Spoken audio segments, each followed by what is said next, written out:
See if I screw myself by coming on early.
Hey, I'm here. Want to see what? You guys want to see what Thunder acts like fucking when he's just sitting in his tub? My Spider guy, Spider Man. Tab and Tiana, thank you for coming back. I forgot I actually have you too because I did message Danielle and Heather, let them know that I'd be back on. And I forget that I have you on Facebook too. I could have sent you let you know.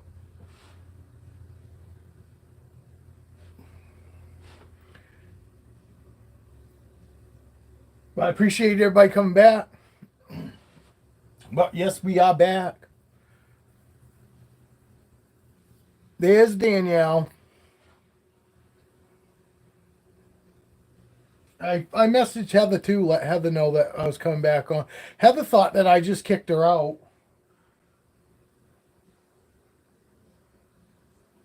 But you guys ought to know by now, it takes a lot to hurt my feelings.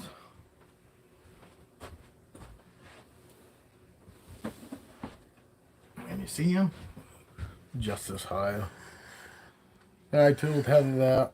Because Heather goes, did you just stop the live or did you kick me out? And I said, no, I didn't kick you out. I said, I just stopped the live. I said, it takes a lot more than that to hurt my feelings.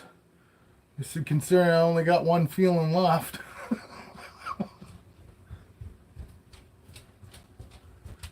Dog wants to know who Dad's talking to.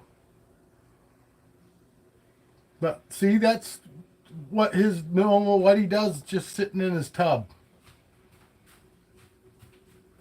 Granted, I'm sure when it's closed, he's probably not moving around maybe so much like that.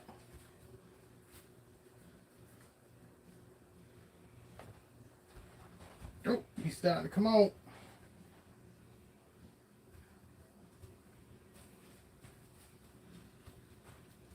Poor buddy.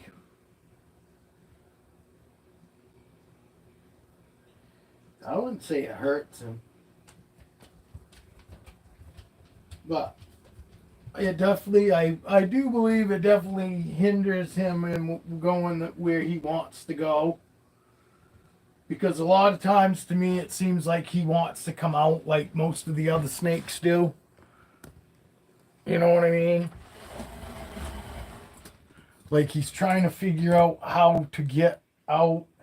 Because you watch him, he'll be like almost nose first. Like he's, pushing along fucking. Let me see about dropping this back out some. No, he is really good, and I mean that's why I still got him. He does everything he's supposed to do, other than he's fucking weird, you know. It's this, you know, the spider did not treat him well at all, and it is too bad. But and he's fine. I mean, like I said, it never turns into, it's never, it's never turns into a bad situation. As bad as it looks like it affects him, you know what I mean? As far as I can't tell if it's all the way out. To me, as bad as it looks like it bothers him, it doesn't bother him to the point where my hands bother him or he doesn't try to bite. You know what I mean? He's never has. He's never even hissed ever. All right, gotta drop this guy down again. Okay, we gotta raise it up some. Oh, yeah. But anyway, as bad as it looks like it bothers him, if it bothered him that bad, he would bite. You know what I mean? He'd definitely give me a reaction to let me know that, hey, this is, you know, leave me the hell alone. And for all I know, he's happy to be out, and that's why he's doing this right now. It might not even be because it's gonna be anything. Anything could make him do this. It could be happy emotions, or, and I don't want to say emotions, but he could be, you know, it could be a pleasant, something pleasant could make him do this. It's not just something bad that can make him react this way. He could be reacting this way because he's comfortable and he's in all that right now, because he doesn't know really how to act normal. You know what I mean? To him, this might be exactly what he thinks is normal. I get excited whether it's for food or excited that I'm scared. You know, this is what, you know, to him could be what fucking feels normal to him. But as you can see, I I don't worry about him around my face or my hands. As bad as he looks like he's, you know, not liking it, or seems like he's not liking it, you know, because if any of my other normal snakes were doing this, I'd be like, oh yeah, you know, obviously this is definitely not what they want to do. With him, I have no idea, you know. Right now, he won't let go of me. And I guarantee he knows how to let go of me. But he's acting like he don't want to. No, I mean, it does suck that some animals can't actually, like, communicate with us. But I think they all can. It's just whether we pick up on it or not. The way he's got me all wrapped up, I don't really, I'm honestly feeling like he actually likes this. I hate to say it, because he has control of himself.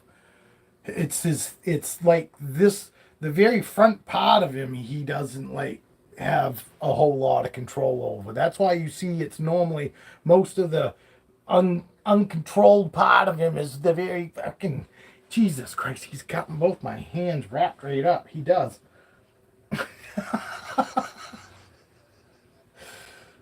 But do you see? He honestly seems to be acting better. His head movements seem to be a lot slower now. Watch him. See what I'm saying?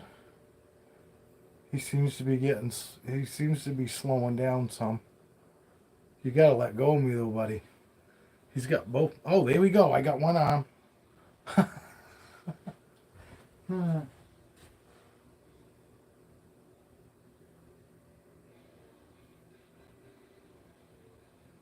Let's just watch and see what he does. Sorry.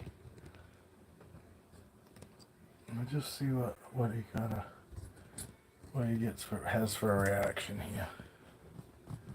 Sorry, it's too close. There we go.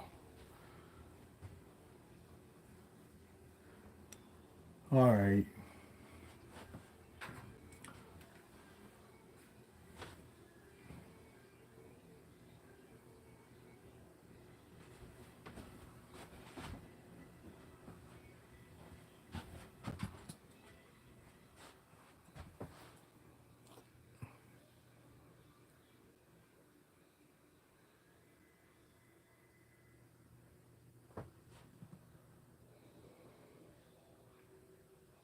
Spider Boy.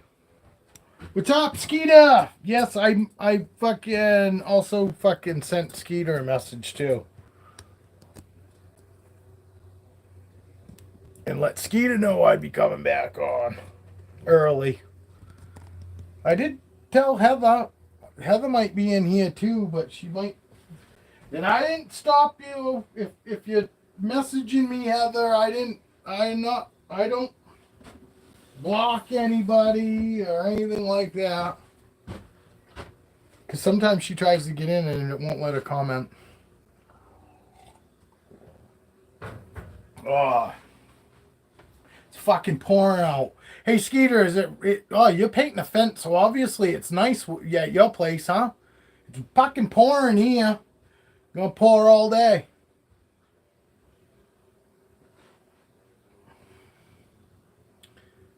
What's the weather in Tennessee?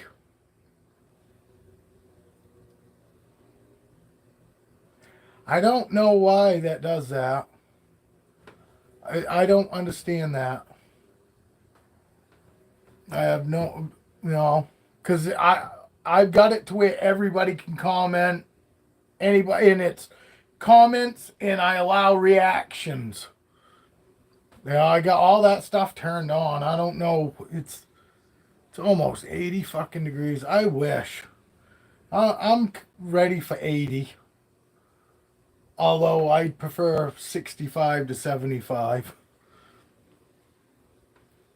Fucking. The older you get, the less you like the fucking heat. I don't like the cold either, but at least with cold you can put more shit on. You know, when it's hot you can only take so much shit off in your, So I hate winter, but I'd rather have to put stuff on than not be able to take enough stuff off. Oh, 67 be perfect. Fucking most of the time when it's over 80 degrees during the day, fucking, I'll take the bike out, but I don't take it out till after the sun goes down. Me and my buddy will take off. We'll leave at 9 o'clock at night and ride all night. Fucking come home, fucking, when the wife's going to work. She'll be getting up. Bunch of times, fucking, she was walking out of the door to go to work, and I was just coming home from riding all night.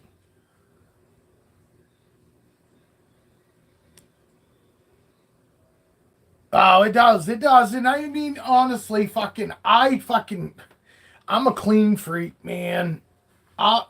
If I sweat at all, I take fucking like 3 to 4 showers in the summertime. I can't fucking stand to be fucking clammy, nasty feeling. My wife says I'm a clean freak. But I do. I can't stand to be fucking. I'm all right if I'm doing something, but as soon as I'm done, whatever I got to do, I'm in the shower. First thing I do when I fucking work, is I'd come home and jump right in the fucking shower. Take my shoes off and then take my clothes off, and in the shower I'd go. Fucking, my wife I'd come home and I go, man, I can smell me. And my wife goes, you smell? I don't smell nothing. I go, well, I could smell me. And fucking, I can't stand it fucking when I can smell me. And my wife fucking will tell you, fucking, she says I don't stink, but I do. It is that fucking nasty, fucking clammy, fucking, you know what I mean? It just fucking, makes you feel like you got a layer of fucking scum on you. You know what I'm saying? I know you know what I'm saying, because if you fucking say you don't blame me, you know exactly what I'm saying. That fuck, you just feel like you got a layer of fucking scum on you. And I can smell me. I fucking know what I normally smell like when I don't smell. And I fucking stink. I don't smell like fucking onion, because fucking that's just fucking disgusting. I'm lucky I can fucking say I don't smell like the old onion fucking garlic fuckers. Because I've been in the construction trade, so I know there's fucking plenty of them motherfuckers out there. I don't smell like that. It's almost like a sour smell to me. Fucking, just, I smell sour. Fucking, but I don't smell like that garlicky fucking onion fucking holy fuck smell. Yeah, fucking dirty people. Now we're talking about dirty people. Fuck yeah. I don't give a fuck what we talk about. We just got to get enough people in here that are fine with whatever. The whatever. It's the whatever show. Whatever anybody wants to talk about. Not the onions. Yes, the onions. And you know what I'm talking about. Fucking, because I've worked around fucking, it's always been men there.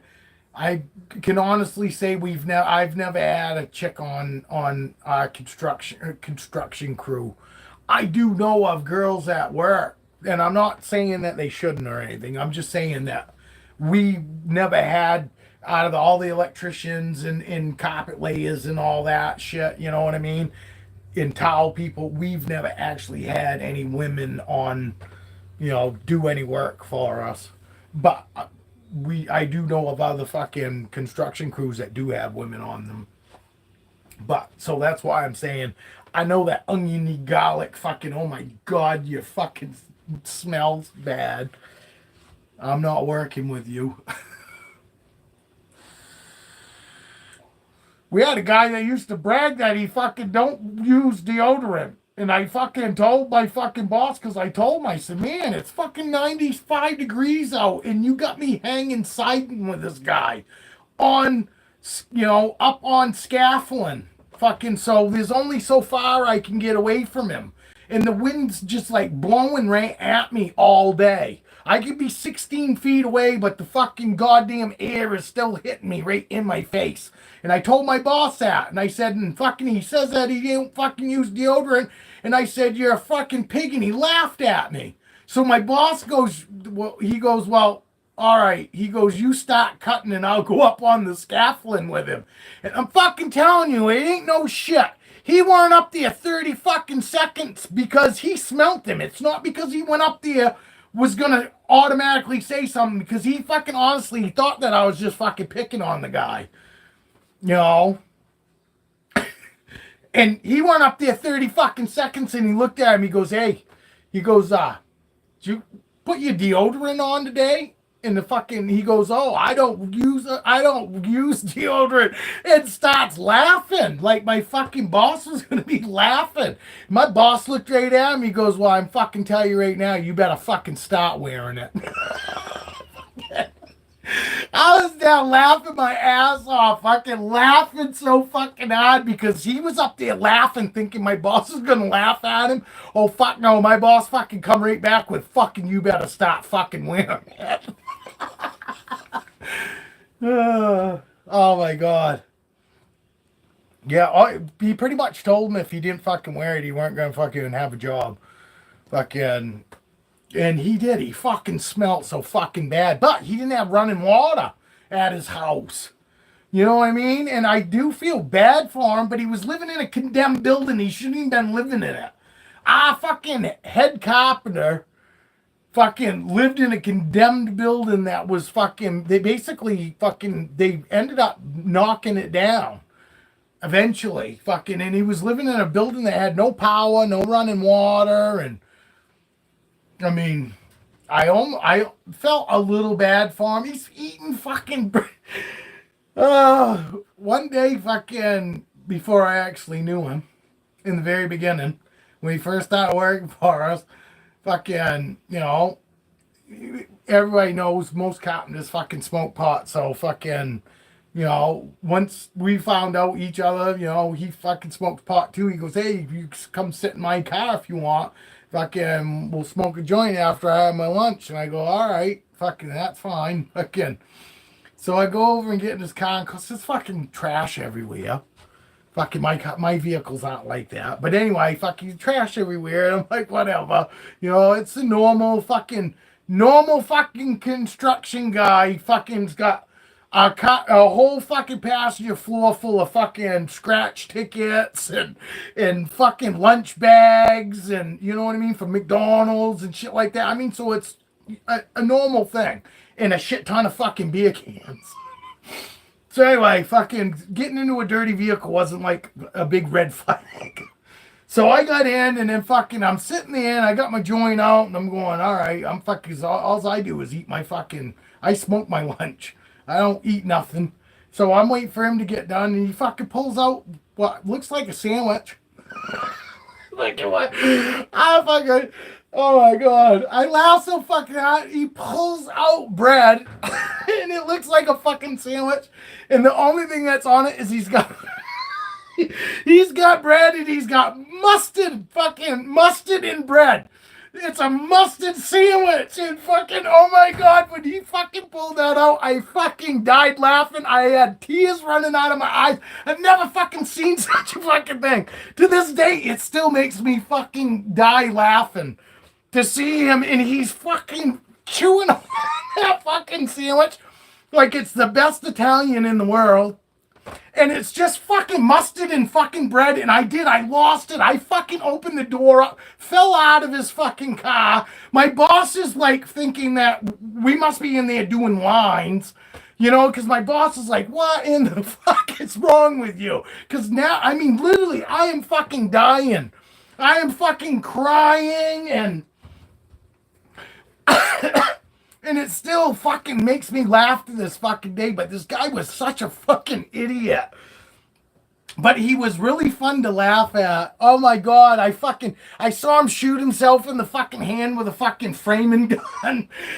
I mean, Roto Zip, fucking, you guys probably can't appreciate this, but being a cop and a fucking... If his first time with a Roto Zip, we had just gone and we had this fucking big fucking bow window with a big fucking round archway, fucking the fucking half circle fucking at the top. So you sheetrock it and you take this Roto Zip and you go along the fucking frame of the window. We fucking hang this fucking sheet of sheetrock up and he grabs that Roto Zip and I'm standing back on the floor so I know what the fucking window looks like behind the sheetrock, you know what I mean? But he's up against it, so he's relying on fucking going by whatever the frame is of that window. Well, I watch him, he goes up and he's doing good and he goes, fucking... I totally fucked that whole sheetrock up, fucking, which down below wasn't a big deal, but then he fucking started back over, and he gets almost to the very top of it, and then he fucking wanders off again. We ended up hanging that sheetrock fucking like 3 fucking times before he fucking cut it out right. I'm fucking dying. I was dying. I mean, this guy was fucking not very good, but he was fucking hilarious to watch. He was one of them guys, he's not very fast. He's not very good and he's not very fast. Yeah. Oh. His name was Barry. And you know what? I hate to say it, but most of all the people that I ever fucking know of named Barry kind of like that same Barry. That same guy. Oh, my boss fucking... What finally did it for my boss was when he shot himself in the fucking... when he shot himself right in the fucking hand, when, because we're fucking putting up walls and we're building the walls, so we're fucking, throwing studs up and fucking you're nailing them to the fucking top of the wall and the bottom of the wall fucking to make your fucking walls. Well, he hit a knot and the nail came out and it stuck him right in the fucking thumb. You know, and most people fucking instantly be like, oh, what the fuck, that fucking, ooh, that fucking smart, you know, and you'd pull it out. He stands up like it's no big deal, and blood's just running out of it all over our brand new fucking Advantic flooring. Fucking, and yes, fucking, you're gonna put stuff over it. But he just sat there, fucking, and there was a fucking puddle like this big, and he's all laughing about it. And I'm like, what a fucking idiot. You're stupid. Get the fuck off the floor. And I kept telling him that. Get off the floor. It's one thing to have a few blood spots, but to fucking, you know what I mean? It's on this bright yellow fucking Advantic flooring. Fucking, that's brand new. Fucking, like I said, granted, there's going to be something going over it, but it don't matter. Fucking, the homeowner's gonna still know there's a big fucking pile of blood this fucking big around underneath my fucking carpet there.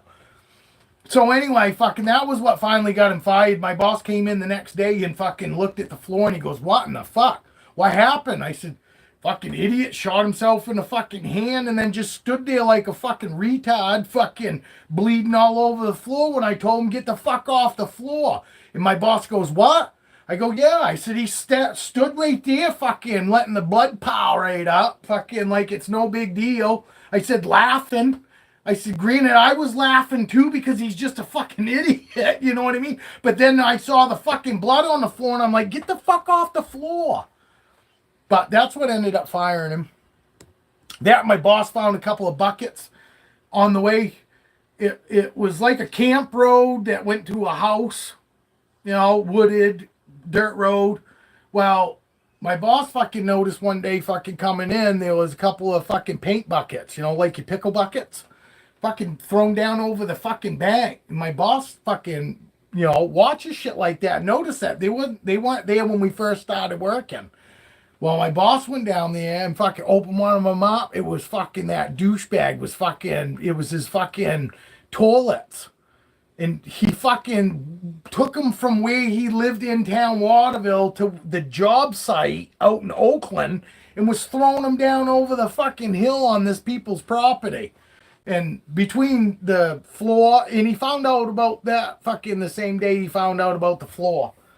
The floor he found out and fucking pretty much said that he was going to fire him that night anyway. And then the boss fucking at lunchtime going to the store on his way out, he saw one of those fucking pickle buckets.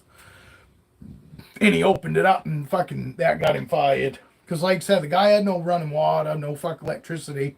Fucking so he was shitting in a bucket and throwing it down fucking bank somewhere. Yeah, I've worked with some fucking winners, man. I'm telling you. I think when I worked with a fucking mental handicap and I fucking went to the Special Olympics, fucking being a counselor, I was a counselor. I wasn't in the Special Olympics. But when I went to the Special Olympics fucking with the fucking mentally handicapped, I think they're smarter than a lot of fucking so-called normal people. That guy was just fucking completely fucking stupid. I mean, everybody's got more common sense than this fucking guy had. You know, even somebody that's got zero common sense had more common sense than Barry. His name was Barry. Stay away from people named Barry, people. Look. You know, isn't that awesome? Open an enclosure or a tub and they come right to you. They absolutely have no worries of you whatsoever.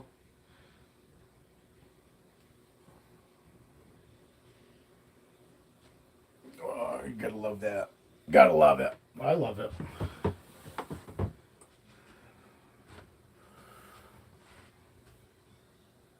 All right. Somebody gonna say something? They hear you talking and they just wait. Yeah.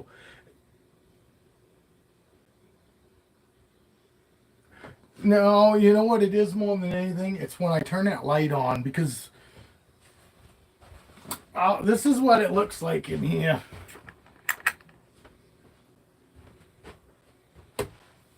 normally. This is how dark it is in here during the day. It looks lighter than it is. But I leave one light on to give them a daylight cycle, day and night cycle.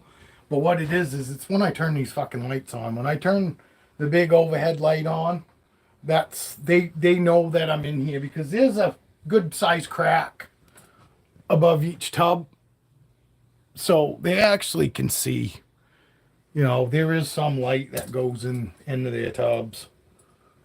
But you see, I've got all the clear tubs that are clear. Fucking, I've got black duct tape on the front of them. And it's because they like feeling, you know, they like it in the dark. And they you know. No, they can't. Nope, snakes do not blink. They cannot close their eyes. So it is kind of freaky because they you know, they can be asleep and you have no idea that they're sleeping. That is an actual good question. I'm surprised actually I haven't actually said anything about that and nobody else has actually asked that. But that is a great question. But no, snakes do not blink. They don't have the capability of closing their eyes. Again. So they can be completely asleep and you have no idea. You know. That's why a lot of times when I take them out and I'm out in the living room, if they're not moving around some, I don't have any idea whether they're awake or whether they're sleeping or, you know what I mean? I have no idea what the fuck's going on. Like, fucking, because, you know, Roxy, a lot of these snakes, once they're out for 5-10 minutes, they get to the point where they don't even feel like moving around. They just want to sit with me. And they won't move. They'll just sit there, you know, and be perfectly content that they're out, which is awesome. Jesus Christ, we start talking about snakes and then we lose people. See, I think fucking there are some people. Skeeter, are you still here? There you go. There's proof. You know, it's going to depend on who watches you. Some people are going to like one side of you, and then you're going to have other people going to like the other side of you. You know what I mean? Fucking, you can't make everybody happy. I take a fucking snake out, and then people leave. This is a snake channel. You know? I think everybody's here for the fucking hair talk or something. Dale's still here, ain't you, Dale? Fucking quiet. Dale, you missed it. We were all talking about fucking how we don't like hair in our face. You can imagine where that went. I don't know if Dale's still in here. No, look. Now somebody else left. Who's in here? Tiana, you still here? I hope so. I feel bad when I don't fucking include people.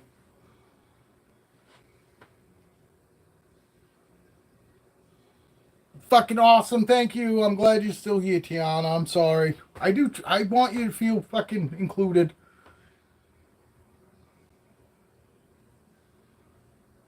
Well, I know, but I don't fucking know. I don't. My brain doesn't work right. Fucking, I don't know sometimes not to say some stuff. You know. Now, I don't know. I don't know what the fuck anybody wants to talk about. I'm 50 fucking 1 years old. If you don't think that fucking somebody 51 years old don't have a story or two, I've got all kinds of them. I got fucking all kinds of stories. Yes, what did you name your boa, Tiana? I'm glad you fucking came up with that.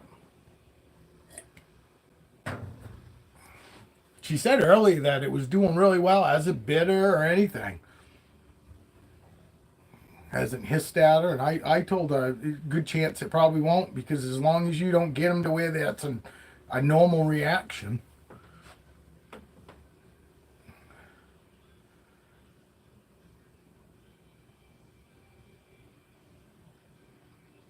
I got a feel she's typing. Listen to story time. Wow. I could got all kinds of stories. Fucking, I really do. Fucking, I've had a good life. I've had a fun life. If you haven't figured it out, I had a fucking goddamn good time my whole fucking life. You know, and most of the people that were, along for the journey here and there with me will tell you the same thing. They had a fucking great time too.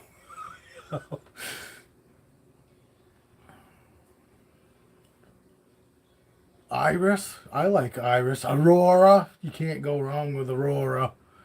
I've got an Aurora, but I don't fucking not name it because I've got one named Aurora. I love the name Aurora. Aurora. I always fucking thought growing up, for some reason, I always fucking pictured myself with fucking a wife named Aurora. That's just,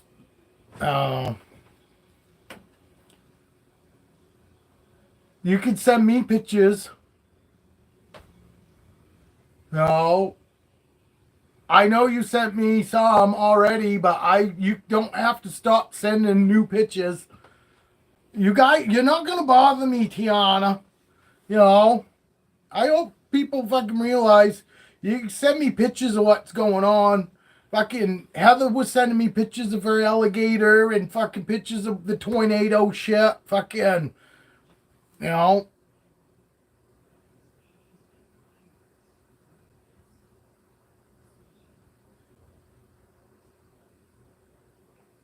Are you talking to me? How I don't, yeah, I don't have people's names. Brandy is the only one that's even remotely close. You know what I mean? Because I just got to the point where I'm running out of names, but thank you. Yes, I'm fucking, you forget. Just because I got snakes, I love snakes. I love that shit. You know what I mean? Fucking, I love all that stuff. I'm not, you're not gonna fucking ever piss me off because you send me too much animal shit. It's not gonna happen, Tiana. I love animals. You know, she is tiny, isn't it? Yeah, like Motley. She's little like Motley, but it's awesome. You know, when it comes to boas, that's what I would recommend doing is buying something small like that because boas eat good. You don't have to worry about boas not eating for you. Boas eat amazing.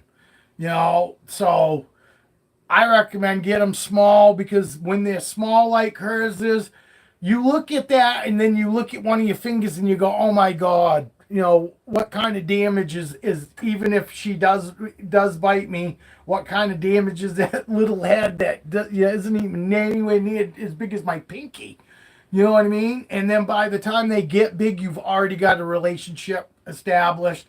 You've already proved to them that you're safe. You know what I mean? You don't have to fucking do it with a 4-foot fucking snake. In the beginning, try to fucking, teach it that, look, I'm a safe fucking space. I'm just as safe as your fucking enclosure. She is, no shit, she is 18 inches long. Yeah, it's about what Motley is. I'd say. My phone going off.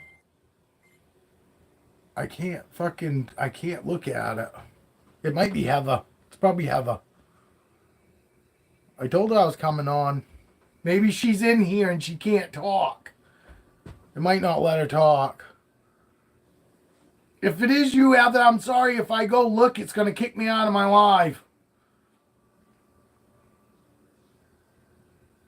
But yeah, you're right. She does look, she is bigger than she looked in those pictures. I just weighed Motley this morning. She's only 3 58, something like that. And supposedly she's 2 years old this month.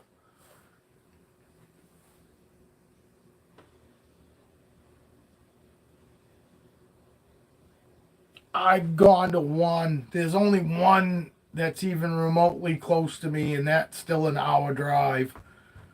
The other one is, oh, okay. Okay, cool. I'm glad you told me that it was you. Then I don't have to worry that fucking Heather's thinking that I'm ignoring her. But yeah, there's one here that's about an hour away, and then there's one in New Hampshire fucking like once or twice a year. And that's like a 3 hour drive, which is more than worth fucking driving. Taking, driving 3 hours to go to a reptile show, but we only have like three a year here that you can even go to. And two of them at the very end of the season. You know what I mean? Which also sucks too because it's cold. You know?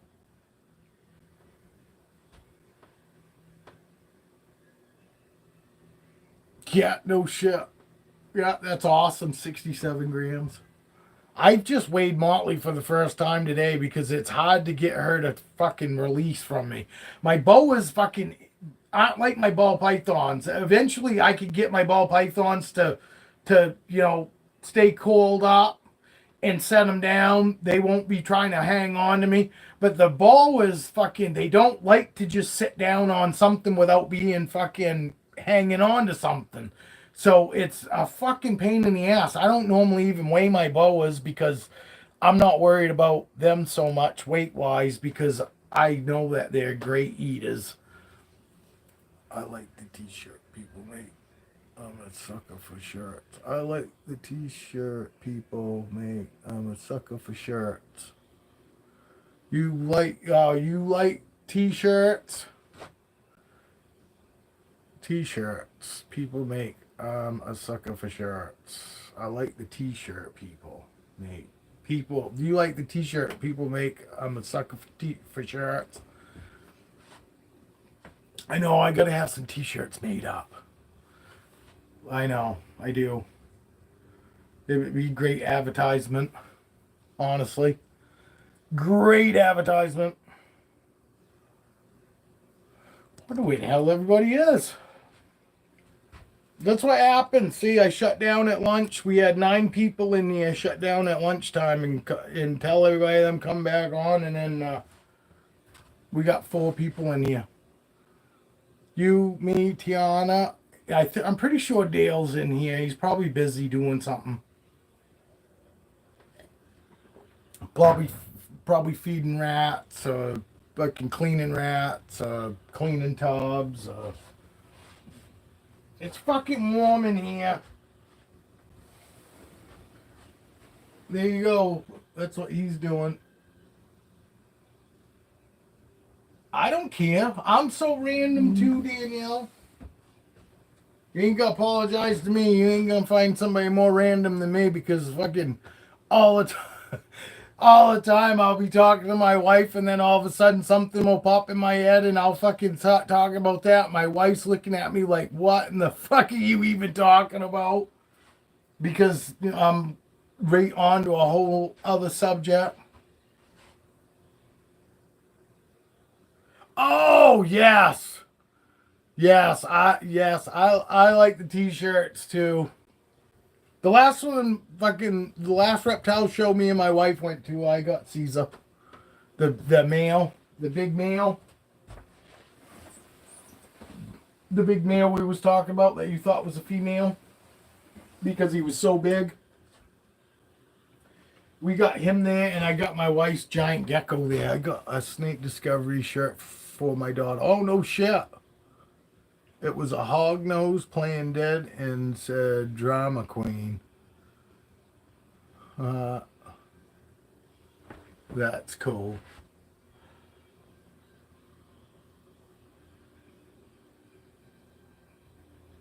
I like Snake Discovery.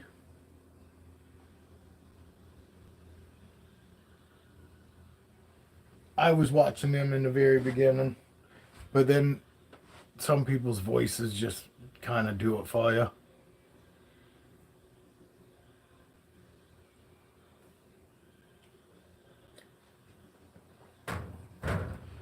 Christ, you could watch a lot of these guys on YouTube and you'd fucking swear you know these guys in real life. I know, I fucking do. I do. Danielle, I haven't even registered my bike yet. No. And right now I'm spending about $250 this weekend on another fucking food order. And it's only gonna last me about 2 months. So it's expensive to fucking take care of these snakes. We get the VIP pass, so I got to talk to them Friday. They were setting up before. That's cool that they let you guys do that. Considering fucking, you gotta realize how busy they are setting up for anything like that. Fucking just taking the time, fucking. They do seem like really fucking genuinely good people, though. Honestly. I got a feeling they're probably the same as they are on their videos as they are in real life. They seem like it anyway. I think Kevin McCurley can be like me. I think fucking you piss him off. I think fucking he goes from zero to asshole real quick. And I do too. You know, I might sound like a nice fucking wicked nice guy and all that, but trust me, I've got an anger problem. But I love my animals. And my animals, for the most part, don't irritate me. And if they do, they irritate me. They don't piss me off. As opposed to people. People fucking irritate me, piss me off. The whole fucking shooting match. The whole everything. The whole fucking bag of fucking bagels. Or bagels. Depending on if you're from Canada or not. Oh.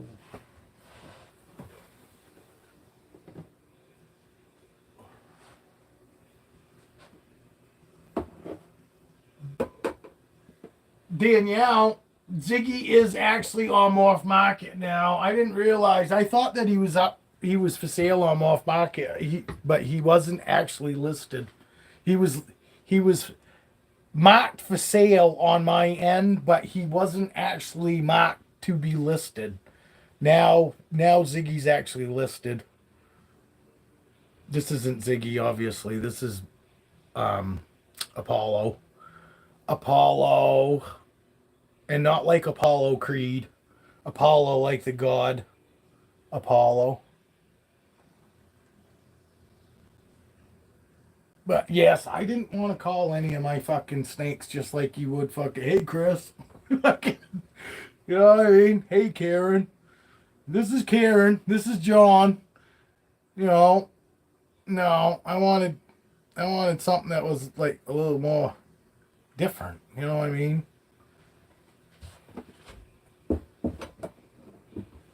But what Brandy's probably and even Tiana's not. That's not like a normal name either. You know, that's why I really fucking I wanted all of my fucking snakes to be something that wasn't like, you know, sound like you fucking, I'm talking about one of my kids or neighbor. I want to make it, you know, you can tell I'm talking about something, obviously not a person. Not that somebody couldn't name their kid Apollo, I guess, but isn't he fucking beautiful? Look at those fucking eyes. You can't really see him there. This back fucking facing camera sucks.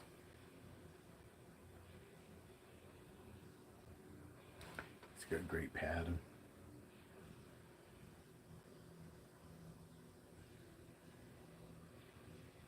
You get that heavy mustache. It's got that heavy mustache on the front. See it? I wish he would hold still for a second. Yes, and in the almost every clown enchi you'll ever see will have a similar. That's the Enchi. That is the Enchi. The Enchi does that in the clowns, and all the clown Enchis will have, you know, almost the same fucking pattern. That's a distinctive telltale that of the Enchi clown. You see any clown that has any head stamp like that, that's the telltale sign it's got Enchi in him. That's Vixen's brother. I only have 2 snakes still from that clutch. It's this guy and Vixen. These guys, this is brother and sister.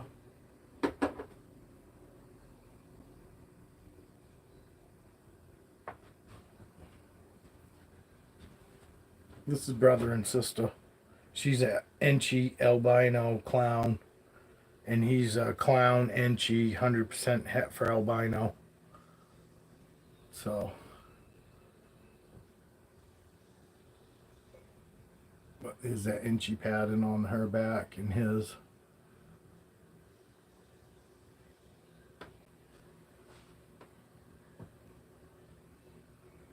She's a good girl. She's getting ready to shed. She is so pink.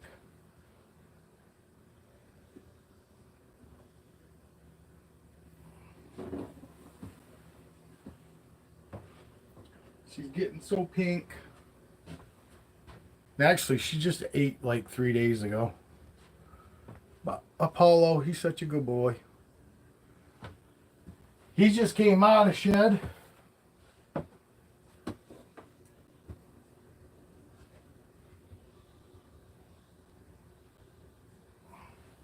This is definitely fucking nap time for these guys. These guys would definitely be fucking sleeping this time of day. My Enchi clown is a hot head stamp. Really? It doesn't have that? Fucking almost every fucking Enchi clown I've seen has got almost identical fucking head stamp. So there you go. I guess they can be different. But I can say I've seen like 4 or 5 other Enchi clowns like on Morph Market. And no, I haven't seen yours, obviously. But all the other ones that I seen on Morph Market all fucking had almost the same fucking distinctive one as like him.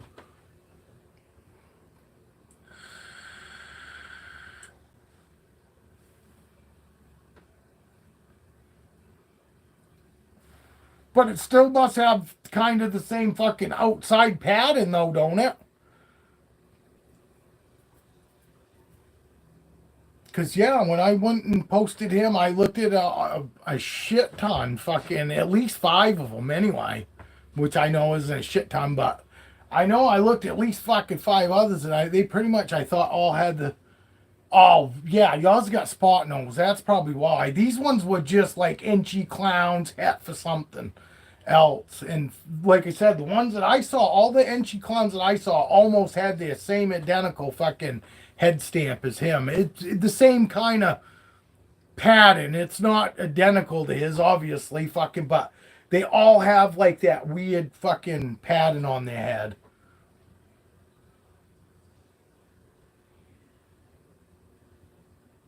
Yeah, that's a good question. Danielle says, what gene makes the snake look like it's got letters going down its side? Letter clown? Of my desert ghost babies for no shit. 1 hour, 30 minutes apart, Danny.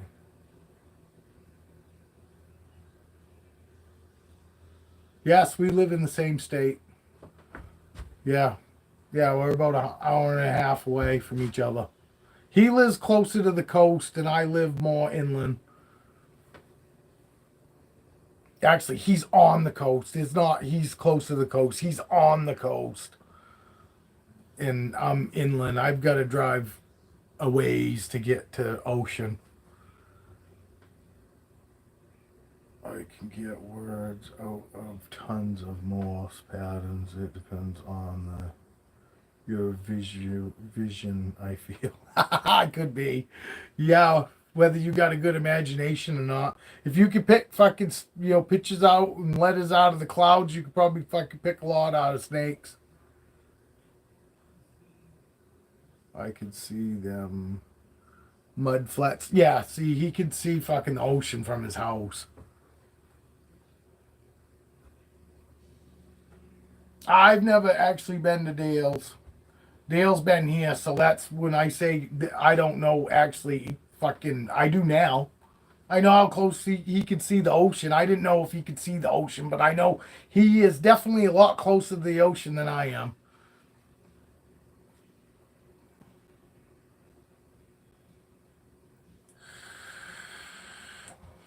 Actually, I've got one that fucking says it has, one of mine has numbers on them, actually.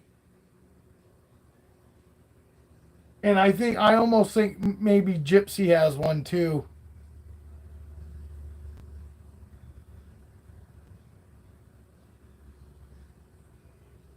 Oh, that's right. You did say fucking you. I drove by him on the one day while he was on his way to work. We went down on the coast. We're down on the coast when it gets really hot. Fucking, that's where we head, to the coast. You've never invited me. I don't invite myself. I don't go and invite myself anywhere. I figure if people fucking want me around, they'll invite me.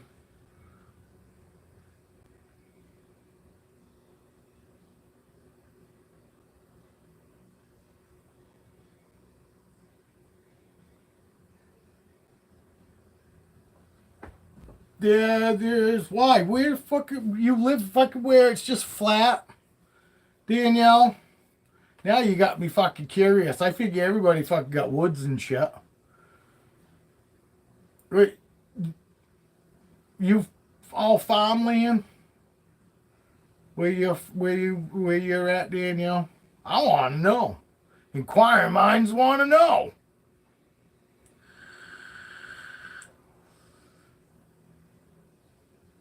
Yeah. Yeah, we'll bring Heather. We'll bring fuck it. We'll bring the whole crew. We'll bring Danielle. We'll bring fucking Tiana. Fucking Tiana wants us all to meet in Las Vegas. I'm all for that. I won't make it though, but just because I can't make it doesn't mean I'm not all for it. We have the military base here. Oh, no wonder you got batteries. You fucking surrounded by a bunch of assholes. One of my best friends lives in Maine, so I will make it out there someday. Fucking right, you're more than welcome here. You know? Yeah, that would kind of suck. Well, I don't know. It's probably pretty wild where you live then. I know fucking military people can get pretty rowdy sometimes.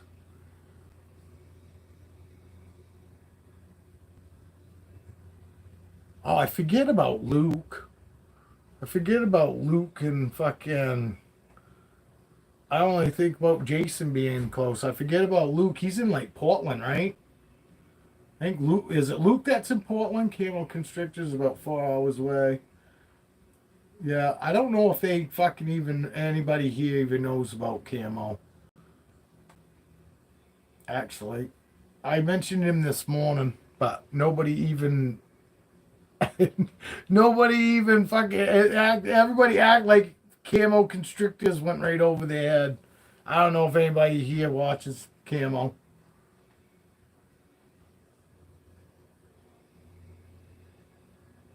Oh yeah. Yeah, that always sucks. But is it pretty flat where you live then? No mountains. But you got trees and mountains there, is what I'm getting at. Obviously that's probably you don't. That's why you don't have any wildlife. Fuck yeah, we got fucking Well, Dale's got sharks, whales. You know, he's got like the fucking cool marina animals.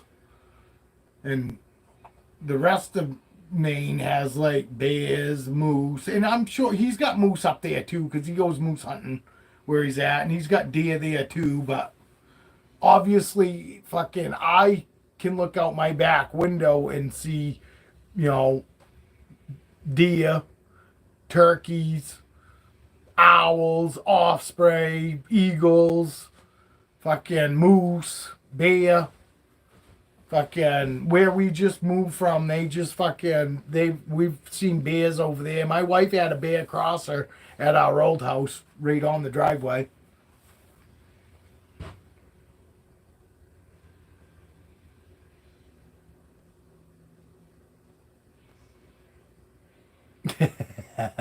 Yeah. I know, fucking moose hunting isn't fucking much fun. It's a whole lot of work, fucking once you shoot them, but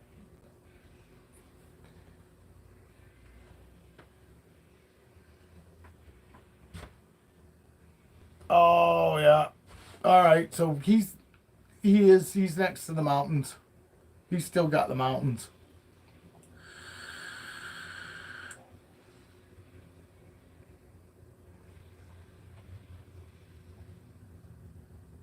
Oh, that's why you got shitty cell service.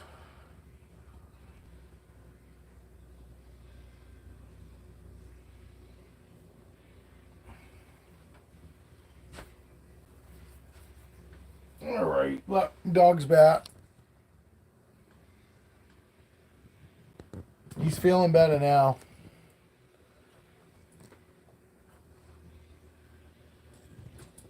Yeah, you know what Clydesdale, how big a Clydesdale is? That's about fucking what a moose reminds me of. That's probably about the fucking the closest thing that I can say fucking that moose is if you've been around an actual Clydesdale, they're about fucking size. You know, a good big moose is fucking about the size of a fucking Clydesdale. I would say.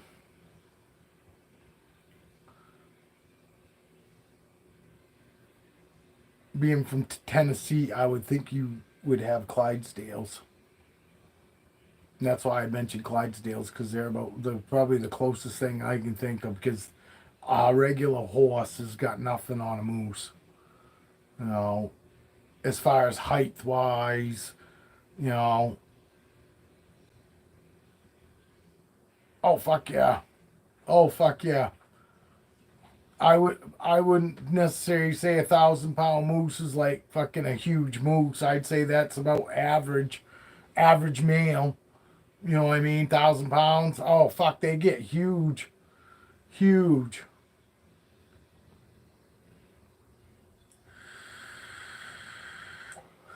We went to fucking some animal sanctuary here in Maine, and they had a shit ton of moose.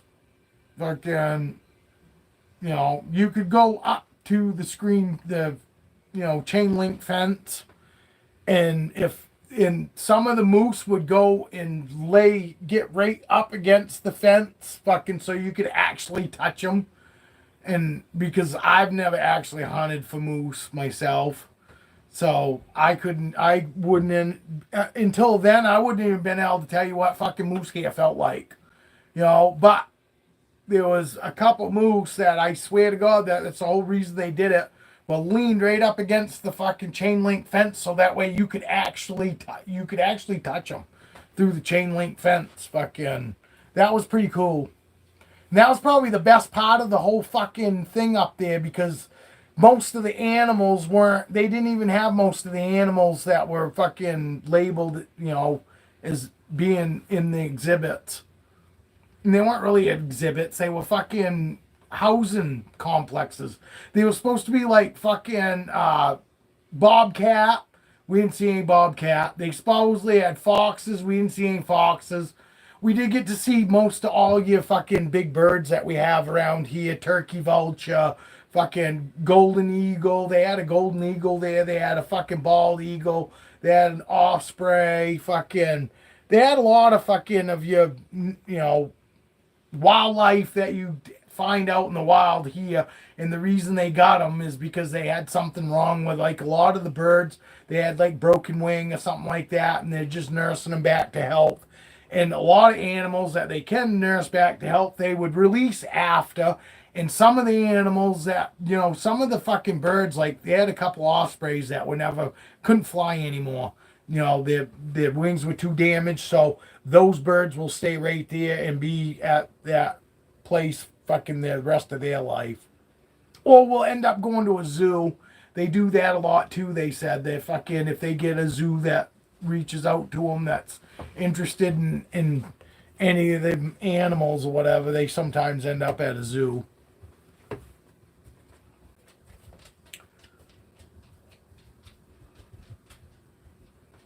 Yeah, well, my family's been pretty lucky. Fucking, I, in whether it's not just fucking. My stepfather's got fucking 5 brothers, and I'd say about every third year, fucking one of them always got a always got a hunting permit. But they always put in for a fucking certain fucking area too, which they allowed more actual tags for that area. And I think that had a lot to do with it because it also depends on what areas you put in for. You know what I mean? So, but if they didn't get a tag, they would always have a buddy that would. So, and you know how that goes. You can have you can have 12 people fucking in your hunting party, but only one guy can shoot, you know.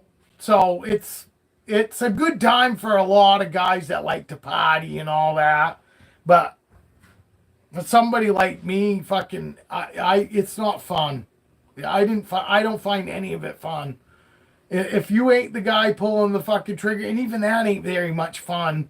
I mean, Christ, fucking, a lot of times you can drive around fucking, and then you fucking, oh, there's one, and you get out, and you can fucking walk up fucking really close to him. You can almost walk close enough, fucking club him with a 2x4.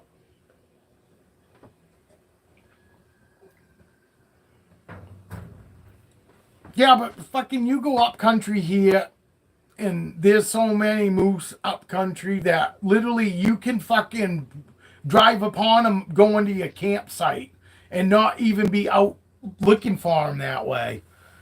You know what I mean? There's a lot up to the radar station up here, fucking up here in Bingham, and a lot of them get shot up there, and they walk right out by the road, and most people fucking around here, anybody that's got any fucking age on them, they're hoping to shoot them as close to the fucking road and have them stay as close to the road as possible. I mean, you go out and you fucking shoot a moose out in the fucking woods, you gotta fucking have fucking way to get it fucking back out.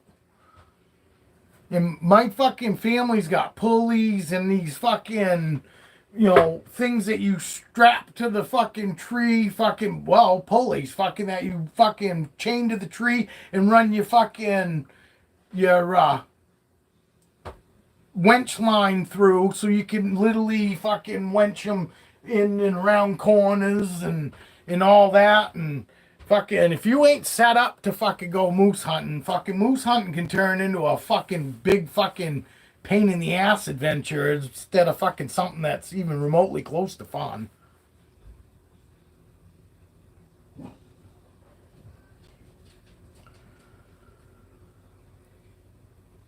Fuck yeah, I'm telling you right now, all my family, if they got a moose permit, they fucking shot a moose that year. And we're talking huge bull moose. Well, I'm not talking about calves and females. I mean, it also depends on where you go. And these guys go way up country. I've got an uncle that lives for hunting. That's all he does. Fucking, he works and he hunts. He goes on these safari hunts and he fucking he's not just he hunts with a 44 Magnum pistol. Fucking, that's what he deer hunts with. Fucking, you know, he's not into bow hunting, but he fucking still tries to make it as much of, you know, sporting as he possibly can. But he fucking, I mean, he's got an incredible gun collection. He's fucking every bit of fucking the old time hunter as you can get, and fucking every time he gets a fucking moose permit, fucking he gets his fucking moose. And he gets these big fuckers. He don't just fucking go and take a moose for the sake of fucking getting it. If it ain't a big fucking almost a record breaker, fucking he ain't shooting it. You know?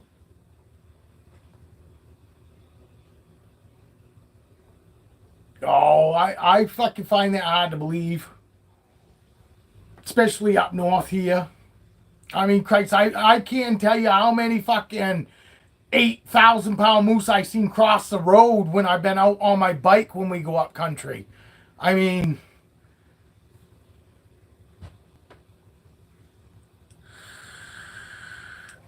I'll have to ask my uncle how many moose he shot in his lifetime. You know, fucking, but and that's all he does. Fucking when, like I said, when he ain't working, he's out in the fucking woods. Even when it's not hunting season, he's out scouting. I mean, my uncle fucking lives out in the woods. Fucking, he does his fucking diligence. I'm not saying it's fucking everybody can do it, but he's that kind of hunter. You know, it's ever since the military. When he got out of the military, he put everything into hunting. I mean, he's hunted all over the world because that's what he does, what he's into. It pisses him off that his fucking son fucking loves to go shopping with his mother. And he's not gay. You know, not that if he was, there's anything wrong with it, but it pisses him off because he fucking thought for sure he had a fucking, made his own fucking perfect hunting partner, and his fucking son hates fucking hunting.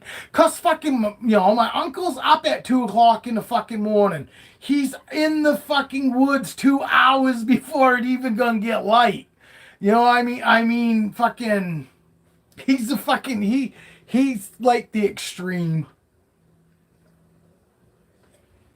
And obviously, I know not everybody's like that. I'm not like that. I could care less. I never fucking hunted like that. I'd get out in the woods before fucking sunrise, but I'd be maybe a half an hour before you could see. You know what I mean?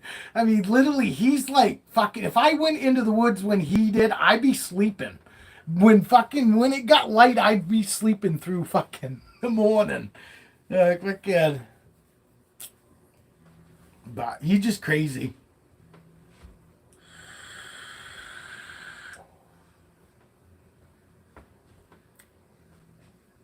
Wow.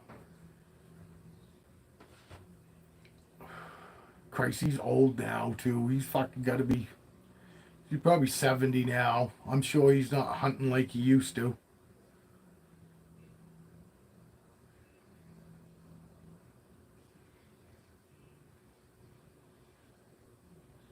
Well, that's fine. Well, I ain't got no reason to lie. I'm not bragging up my uncle. Fucking, I know how many fucking moose I've seen hanging at my grandparents' house between my stepfather and his 3 brothers, and fucking their sister, fucking husband was a gun dealer. Fucking, so, yeah, and those guys all come up from Pennsylvania and come up here. I mean, it is what it is.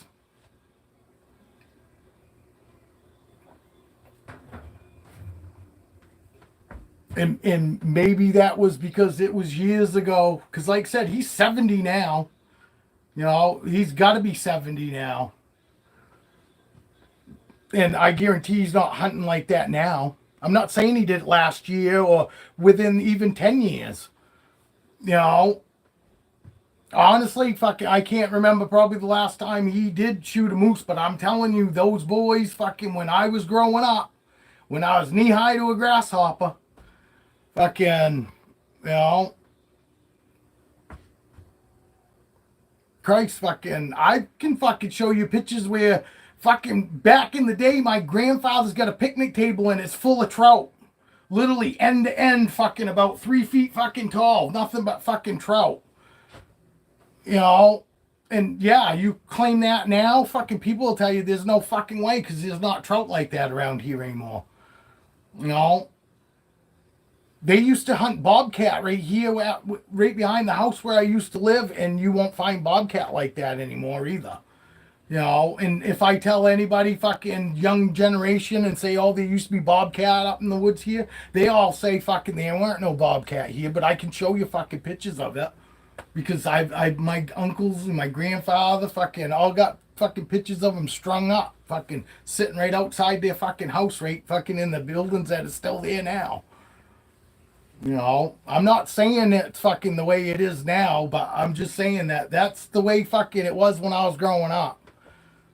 You know, but it also used to be too. You didn't need to fucking, didn't matter what fuck you saw either. You didn't have, there was no, oh, have to get a fucking buck permit or a doe permit. You could shoot any fucking deer you saw, even if it was a lamb. When I first started hunting, that's the way it was. There was no fucking, had to get fucking, you know, a buck permit or a doe permit. Fucking, you could shoot whatever you saw. If you felt like shooting a fucking Bambi with spots on it, fucking nobody fucking cared. You know.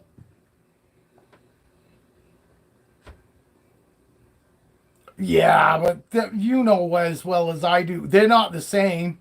You cut those fish open and they're white. Their bellies are just as white. Fucking native trout or native fucking anything. Fucking, you know, rainbows, all that, all got pink bellies. And you'll never see a fucking pink belly in any stocked fish. Fucking, you know, that's a big telltale right there. Fucking, you open the fish up, and if it's got a white, the meat's white, fucking, it's a stocked fish. And yeah, and they fucking speed grow them. They're eating pellets and all the fucking shit that your natural fish aren't eating. You know, I used to be right into all that shit. Fucking, you know. I've never shot a moose, and I've never shot a bear, never even put into fucking shoot either one of them. I've shot fucking tons of fucking deer, I've shot tons of fucking birds, shot fucking everything with a rifle. I've shot it with a bow. Fucking, you know, birds and deer. Fucking, you know, plinking a bunch of shit fucking that we weren't going to eat with my bow. I shot fucking ton of squirrels and groundhogs and all that shit with my bow. I shot fucking 3 turkeys with my bow. You know, but I was never into fucking hunting fucking moose. I heard all the fucking stories when everybody come back and everybody fucking say, oh, it was an awesome fucking time up until fucking it come time to dragging the fucking damn thing out. Because they don't all just fucking land on the side of the road, which would be nice if they did.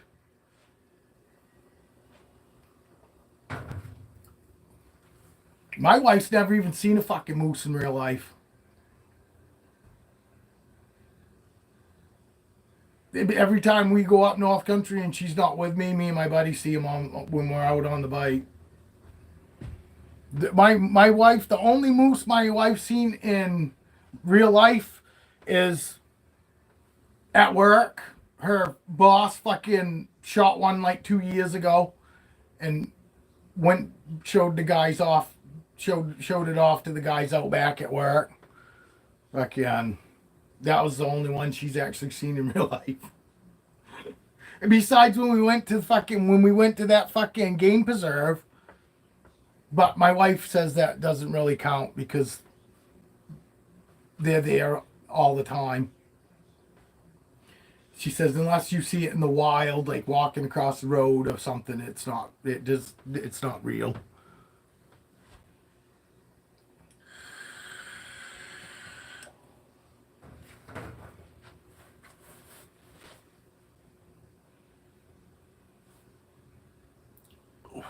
I'm not saying that you did. And my uncles didn't necessarily hunt on the side of the road either, but sometimes there was a couple times that fucking, I guarantee you that I remember that they were going into their campsite And fucking, they actually fucking come across when they were driving to the campsite, fucking a great big fucking huge moose. And they ended up shooting it because it was that big. Because normally they'll wait. Fucking, they would wait fucking till they see the biggest fucking moose. And sometimes, yes, I guarantee you, there was times that they probably did pass, because they didn't see a great big one. But I can remember fucking growing up seeing lots of fucking moose. And maybe because I was literally looking, all moose look fucking huge when you're little. But I know as I got older, I fucking know what a great big fucking rack looks like. Fucking, you know. So, and I know that my uncle's got fucking more than 5 fucking big fucking huge racks at his house. So. Yes, winches. That's what I was saying. Fucking, they had all that shit. Fucking, they had the fucking pulleys that you mount to the fucking trees by chains, so you could run your winches through it. Fucking, so you could literally zigzag through the fucking woods and shit. They didn't fucking. They had all this stuff. It's expensive to fucking get into it and make it to where it's not a big, huge pain in the ass. That's what I was saying. It's expensive. If you fucking gonna just shoot them on the side of the road, they still don't just land on the side of the road, but that's best case scenario, because otherwise you're gonna need a shit ton of fucking stuff to fucking make it to where, I mean, unless you're just gonna quarter it up and pack it out, and I'm sure a lot of people do that, but they didn't. They would fucking gut it out there and they bring it to a meat cutter, you know. They didn't quarter it up. So fucking my uncle spent a lot of fucking money on the trailer and the winch and all the pulleys fucking and all the extra fucking cable. Because literally they fucking would drag it for fucking a mile out of the fucking woods. You know? Well, no, I know it doesn't dictate moose size, but you can tell fucking when you see a huge ass rack that it didn't come on no calf. You know. I mean, you fucking come on, Dale. Fucking, you fucking can't tell me if you see a fucking huge deer rack or a big deer rack that you're gonna say, oh, that come from 100-pound deer. You're still gonna know that, okay, it might not have come from 1,000-pound fucking moose, but you're gonna know it definitely didn't come from fucking some 2-year-old moose. You know, I mean, fucking, we're not talking about fucking somebody that's only hunted one day, hunts one day out of the year. I'm talking about fucking people that actually fucking hunt, live and sleep in the fucking woods, man. You know, fucking literally take fucking all of hunting season off to do nothing but hunt every fucking animal that you can hunt here in Maine. Fucking from whatever it is, fucking bird season to fucking, after fucking, well, into January or whatever it is. He hunts fucking in-town archery, fucking, I mean, not so much anymore. Like you said, he's 70 now, but fucking growing up, fucking, that's all my family. Most of all my family was fucking heavy into that. I grew up with grandfathers that were trappers. You know what I mean? Fucking my grandfather and his brother and fucking, and they all lived right here in Clinton. They all lived like down in a little fucking, down on an 8-mile driveway that was private property that only family lived down there. And that's what I grew up with fucking hunters and trappers and shit. You know? Fucking, it's in my blood. Fucking from way back before I was even born. And I got fucking, my mother married into another family that was almost, they don't trap, but they were fucking, all of them are big into hunting. Fucking, they were farmers. You know, my stepfather's fucking family all were farmers. So they fucking hunted to also live. Fucking, it's different. It's a different fucking world when you grow up that way, as opposed to moving here and saying you're a hunter. Fucking, you know what I mean? I mean, there are a lot of people out there say, oh, they're a hunter, and all they do is they hunt deer. You know, and I'm not talking about hunters like that. I'm talking about legit hunters. And I know, fucking, from talking to you, you're the same way. Fucking, but that's the way I grew up, man. Fucking, everybody, if you weren't fucking, like, head over heels for hunting, my family thought there was something wrong with you. You know what I mean? If you didn't think that fucking hunting was, then better than sex, they didn't want nothing to do with you. Fucking, and honestly, I was never like that. I mean, I liked hunting because fucking when I was younger, I just like fucking killing stuff, you know. But once I hit, I don't know what it was, about 40, 45, I started fucking letting fucking deer go and walking by instead of hunting. I don't even have any fucking will to hunt anymore. I don't really fucking, I don't want to fucking take anything's life anymore. As much, it's just fucking, I would love to have deer meat. Fucking, I just, doesn't do anything for me anymore. The last two fucking times I went hunting, I let two huge ass does go by. And I used to shoot anything. As long as it didn't have spots, fucking, I would shoot it. I'd shoot fucking 7, 8 deer in a fucking, in the wintertime.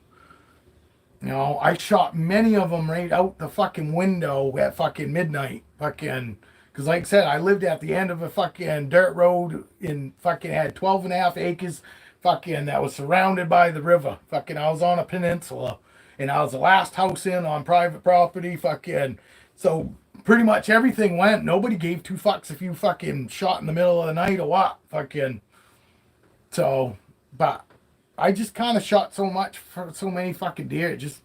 It wasn't fun anymore. And that's the only reason I really did it. It wasn't fucking for the meat. Fucking everybody wants to tell everybody it's for the meat. Fucking sometimes it is, but most of the time it's just people not wanting to come fucking across like we're fucking just wanting to fucking murder shit. You know what I mean?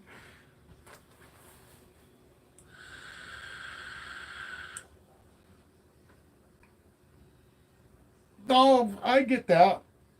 I don't I totally get why other people hunt. I because I fucking lived with it. You know what I mean? Like I said, I lived with fucking a family of hunters, so I get it. I understand, but I got to the point it's just not for me. I got an uncle that was the same way. He fucking was the same way like me when he was younger, and he's like, I don't know, 8 years older than I am. And he's the same way. Fucking, he got out of hunting even before I did, and fucking, he just got to the point where it was about, in the very beginning, it was just about killing shit. It wasn't so much fucking, like you're saying, the whole process and all that. No, it was just the fucking killing something. And I was kind of the same way. I was just, oh yeah, fucking see how good of a shot I am. Fucking kill that deer. And I just got over it. I don't give a fuck. I don't give a fuck who fucking can see whether I'm a good shot or not.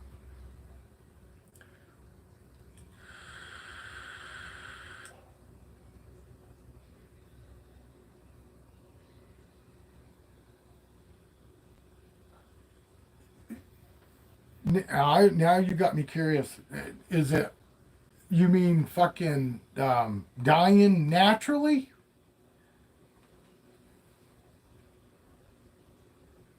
I hate the rats dying. Hate it bad.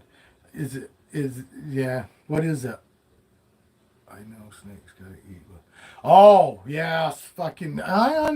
You ain't gotta fucking tell me, dude. And I know, fucking, because fucking you like animals too. I know you do, and fucking, I don't care. You gotta be fucking a certain kind of fucking person, regardless, knowing whether that the snakes need to eat, like you're saying, but it just feels wrong. I know I got two fucking rats right now, those live rats that I bought Vixen, that are in there fucking playing and having a blast, dude. And I've got to go and take one of them. It started out with three, Got home here, fucking fed one right off to her because fucking she ate it right off. Fucking she's a great eater when it comes to live. It ain't fucking in there fucking, 2 seconds and bam. Fucking, but won't take nothing else.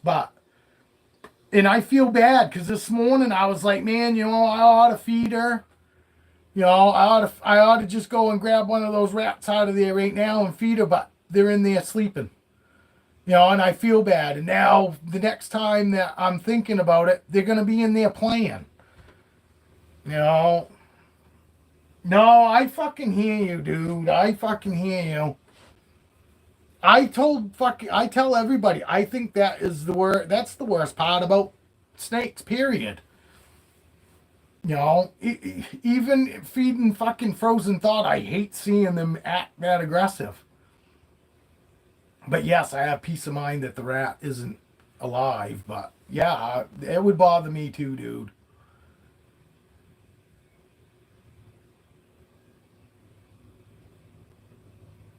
Yeah, I hear you. I'm sorry, fucking if I and I've been talking about it. I hate fucking feeding live. I do, and I hate to see anything die. See, you're getting to that point. I hate to say it, Dale, but you know, 2 years ago, 3 years ago, probably didn't bother you that bad. But you see what 3 years will do to you? I'm telling you, fucking as much as you love hunting, I wouldn't be a bit surprised if eventually you end up going through the whole process because you like the hunting part of it, and you'll just stop when it comes to fucking actually pulling the trigger. I'm sorry, because you're already fucking, it's already weighing on you about rats and shit. Then it's not long. All you got time to do when you're in the woods is think about shit. You know what I mean? And the next thing you know, the day that fucking pops in your head, you're gonna be thinking, "Oh, geez, what was that moose just doing? That moose woke up this morning and was like, I'm gonna have a good day, and this is what my day plans of." And there's you, Mister Hunter, out there gonna fucking take that fucking good ass day away from him, and it's fucking, and that there's gonna come a time. Cause I fucking was a fucking nut job. Like I said, I fucking was all for fucking kill it. Fuck yeah. Fuck yeah. You know what I mean? I did. Fucking, I thought it was fucking amazing. And then it just fucking, and then it isn't so much fucking fun like that.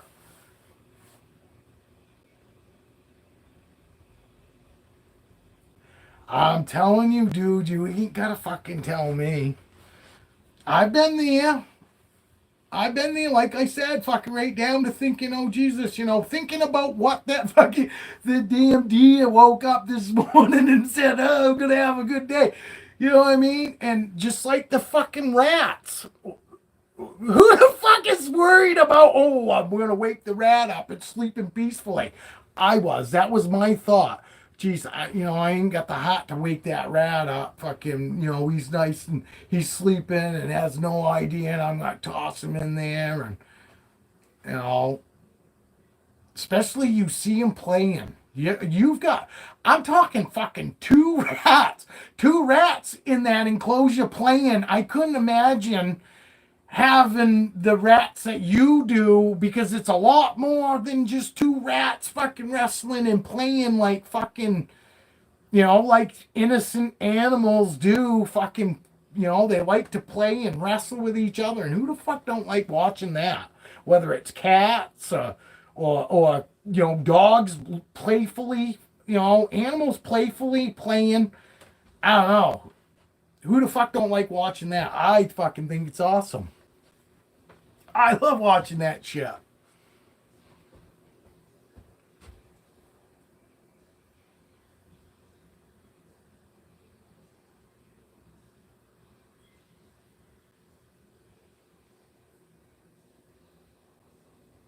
No, I hear you. No, and I mean, hey, fucking lot of goddamn meat on a moose, and no,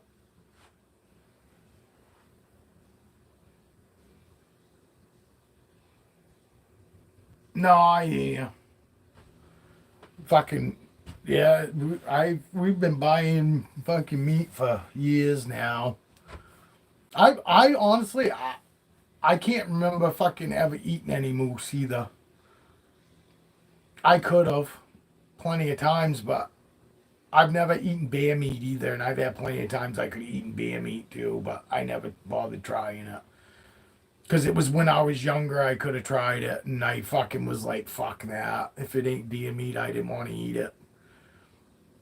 And now that I'm older, I kind of wish that I had at least once. You know, I could have had bear burgers.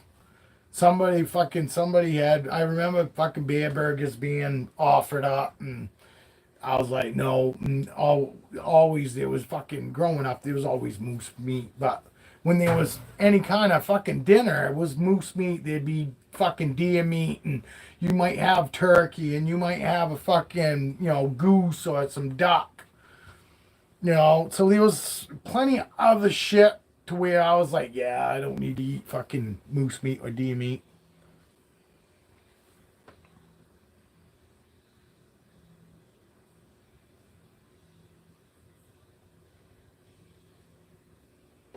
I fucking I hear you. I know. No. I know there are complete fucking idiot people that think when they go to the store that that's like somebody made that, not like it was a living animal at one time. Fucking somebody just poof and there's hamburger in that package.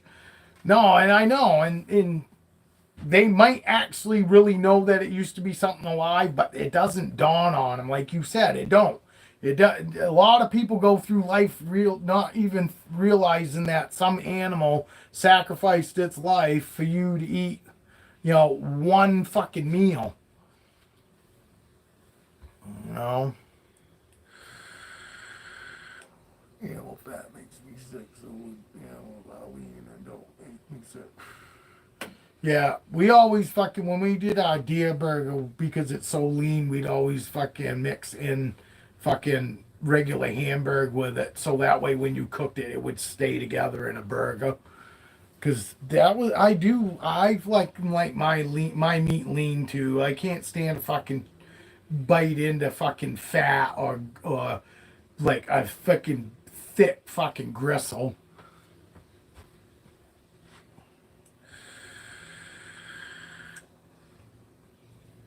Hey, hello. Anybody else want to say something? There's three of us in here. It's just me and Dale chatting back and forth. That does not dictate moose size. No, I know. And there was no fair chase on the cow. No. And fucking actually, no. It's going to get corralled and probably going to get one of those fucking push a button and it fucking injects that fucking rod into their head. No, I always try to make a good shot. I always went for the hot shot. I didn't want them thrashing and all of that. No. Believe it or not, I shot a lot of deer with fucking Mossberg 835 Ultra Magnum. Fucking 3.5 inch magnums. Fucking 52 fucking, it was actually turkey fucking, like a heavy turkey load. 52 pellets. Fucking, and I don't give a fuck. 30 yards, 40 yards, pull up and you fucking put that bead right behind their fucking front shoulder. None of them ran off. I fucking hit this big female so fucking hard one day. Fucking she was only fucking 15 yards away, sitting on my camp road, and we had a bunch of guys doing a push around.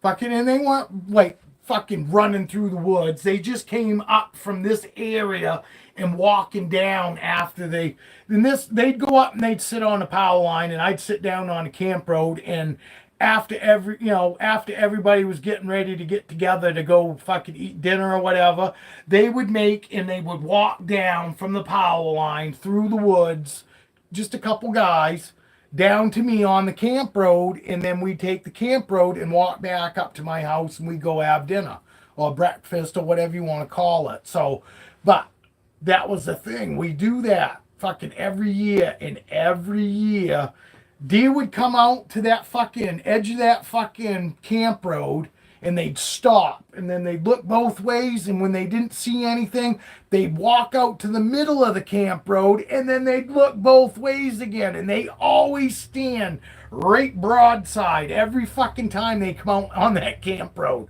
Fucking, you just have to fucking, be quiet and still and fucking wait for them to come out off from the fucking edge of the camp road, and they'd stand right in the middle of the camp road and look around.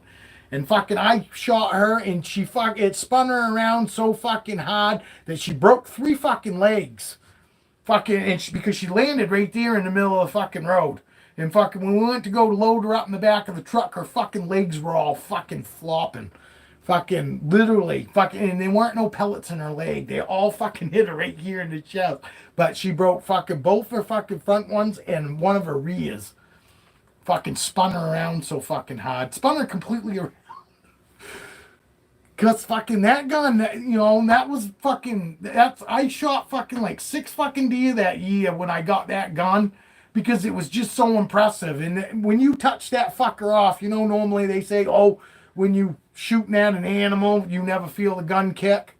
Well, I can tell you what, that 3.5-inch Magnum, every fucking time I touched that fucking trigger off, I remembered what it was like after I pulled the trigger. I remembered it. I felt that fucking bruise my fucking cheek almost every fucking time I shoot that gun. But it was just fun to shoot that gun. And then to see what it would do once you pull the trigger,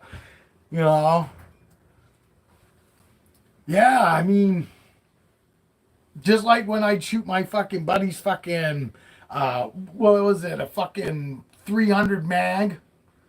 Fucking, he shoot with 300 mag, and he used to fucking boast. He goes, yep, I shoot him and I fucking got them all in the same shot.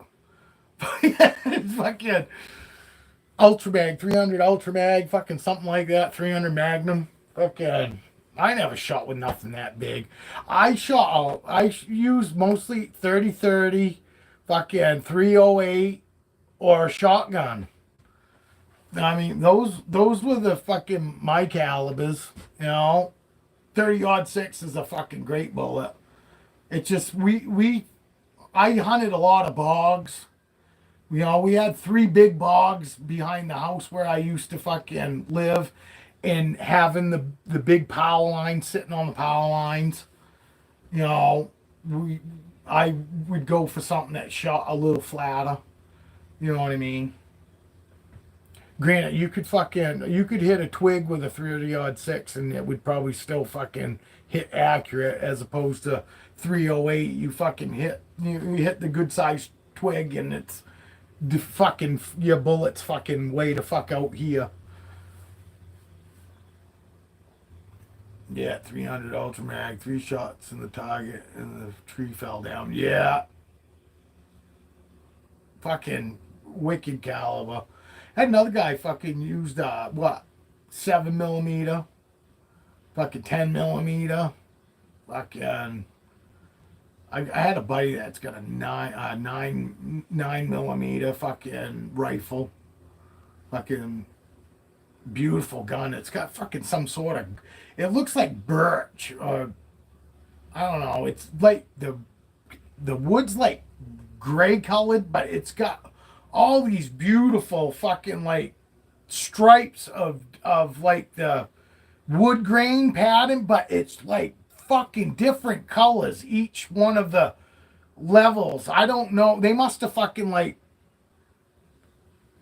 glued and clamped the wood together, because literally like the base color was like gray, like overall it had a lot of gray, but then it had like these reds and this purple, and fucking, it was beautiful gun. There's some beautiful guns out there.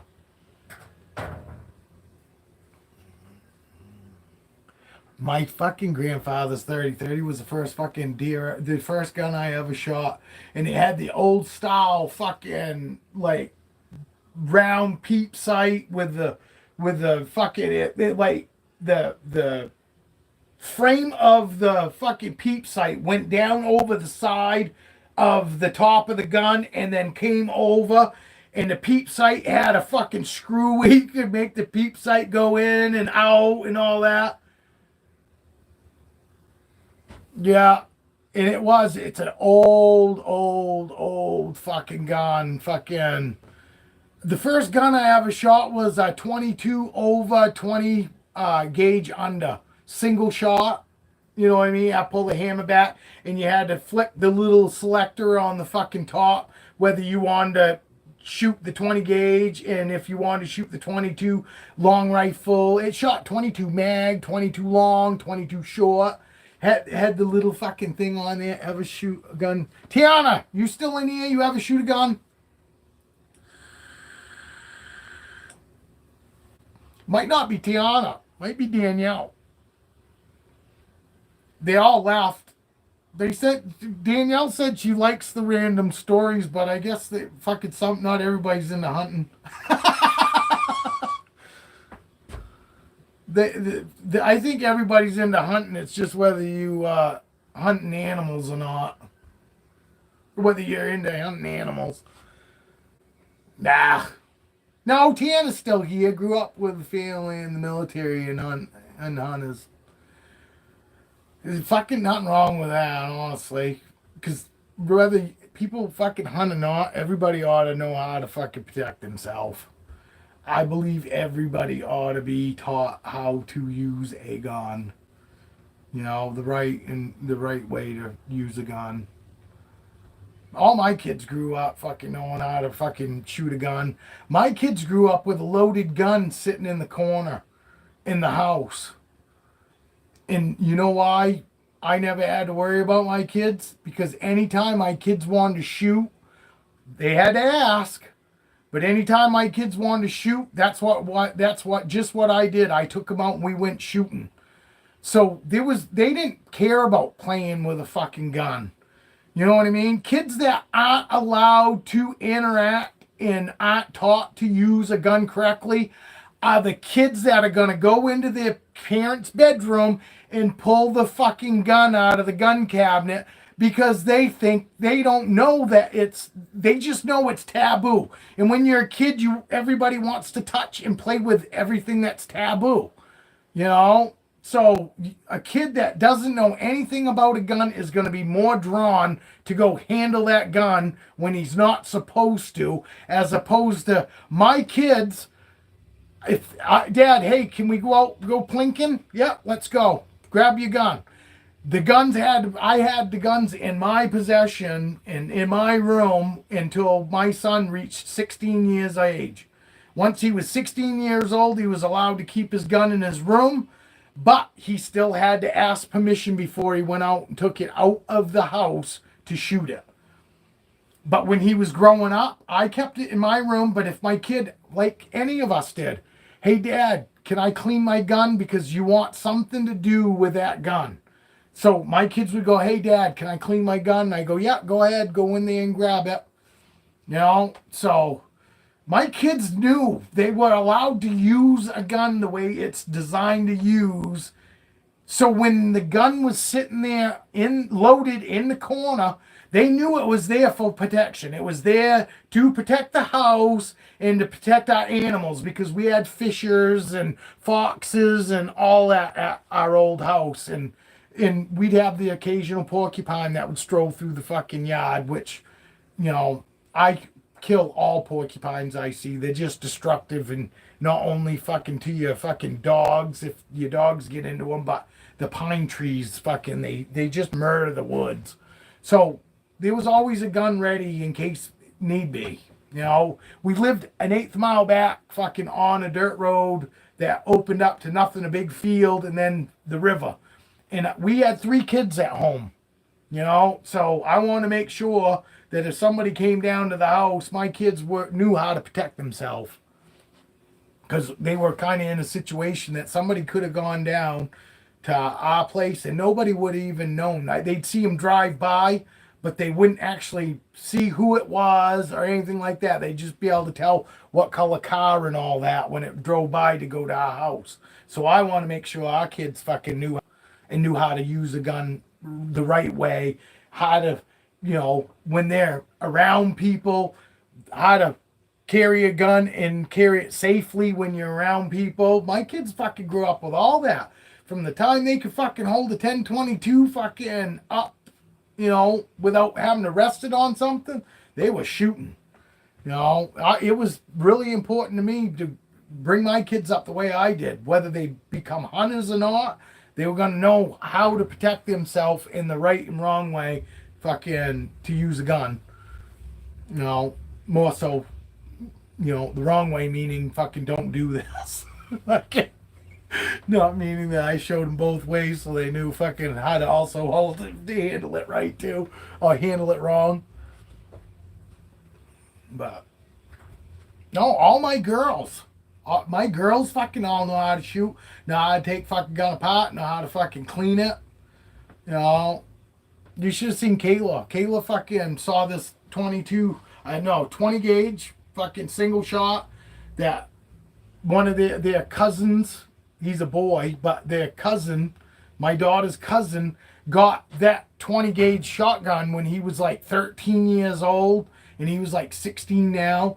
Well, it had a fucking short ass barrel on it, and it being a fucking single shot. Well, Kayla decided she wanted to shoot it one day, so I took a piece of plywood because I wanted them to see fucking what kind of damage, these guns do. So I took a full fucking sheet of plywood, stood it upright, so it wouldn't even matter how good a shot she was, fucking, and we put fucking high brass fucking some number 6 bird shot. Fucking gave it to her and just told her to shoot that fucking piece of plywood. And she had shot plenty of guns before, but she was thinking just because of how long it was, it looked like a small gun like the 10-22 semi-automatic that goes whap whap whap. Well, she thought that fucking, because it was a small looking gun, that it wasn't gonna fucking do anything. But she knew enough to hold it tight to her shoulder. You always do that regardless what you think the gun is. You always hold it tight to her shoulder. So she had it tight to her shoulder, and she touched that fucker off fucking, because she was like fucking 15 feet away. So it blew a big old hole and then a big bunch of fucking pellets fucking all around it. And she turned and she goes, yep, I don't want to shoot that no more. Again. Our oldest daughter was fucking, and that was it. Fucking, I don't think she ever shot a shotgun after that again. But you bring the 22s out and the 22 pistols. We had a bunch of 22 pistols and shit. 22s fucking, everybody has 22s growing up because it was just so cheap to shoot. Everybody and their brother had those Marlin 10-22s that you could go and buy them for $120 at Walmart. And you used to be able to get the fucking, you remember, Dale, the fucking milk crates? They look like a big fucking giant milk crate, right full of like fucking 1,000 rounds, and you could fucking get those for like fucking, I don't know, $4 or $5, like 1,000 rounds for $4 or $5. And I mean, that was a good weekend. Fucking love that.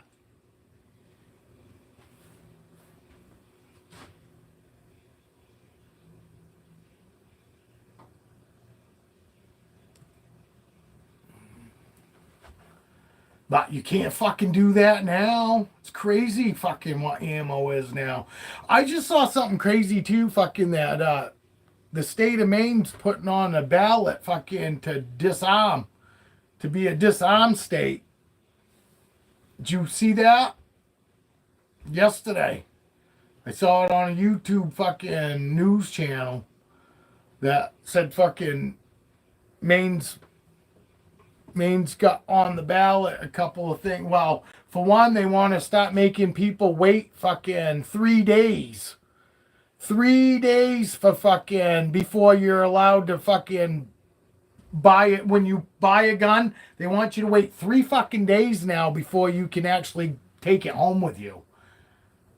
And there was some other shit too. I don't really give 2 fucks about. I don't care as long as it's not like a ridiculous amount of time that they keep you from being able to go get a gun. I understand why they do it. They're just trying to keep fucking the impulsive, oh, I'm going to go fucking buy a gun and go kill somebody now. They're trying to, figure if they give them 3 days to think about it, they won't go shoot somebody then. I mean, I don't really care that they want to make people wait 3 days to be able to purchase once you purchase your gun to take it home. But there was a couple other fucking things on there that I was like, yeah, they're just headed in the direction where it looks like fucking eventually we're not going to be able to have fucking guns probably here. Or you're going to have to jump through fucking hoops to have them. It's time for Mills to go. Mills needs to get the hell out of here.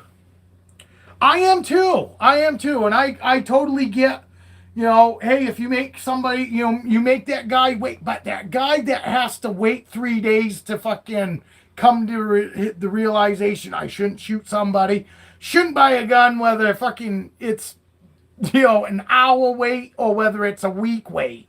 Fucking somebody that has thoughts about fucking shooting somebody else shouldn't be able to have a gun. If they need 3 days to fucking talk themselves out of fucking shooting somebody, they shouldn't have a gun, period. Because after he gets the fucking gun, if it popped in his head once, it's going to pop in their head again. You know? Hawkins said, I want this gun, you gotta lie 2 times on the paperwork and say you don't smoke weed. Then they call the government and you may wait 3 days anyway for approval. I bought a shotgun. Well, my wife bought it because I'm a convicted felon.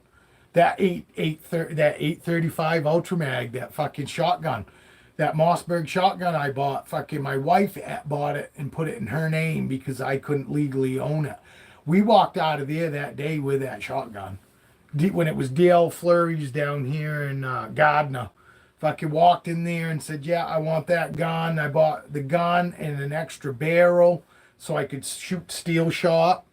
Because the camo barrel that came on it was just like a fucking bird and game barrel. Or like lead barrel. And I had to fucking buy the other barrels in order to shoot like ducks and shit, fucking steel shot stuff. So, but yeah, we walked out of there that day with that gun within, I want to say, probably 15 minutes. But that was years ago too. I mean, that was 20 fucking years ago. You know.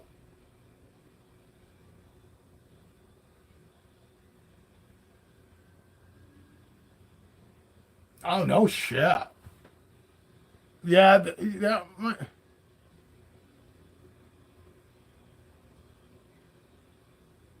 sometimes the government never even calls back so the Brady bill kicks in and you can't get the gun after a week. Oh, yes. Yeah, I could see where that would happen. If they don't call back, fucking, then you gotta fucking start the process all over again. Yeah, that would suck.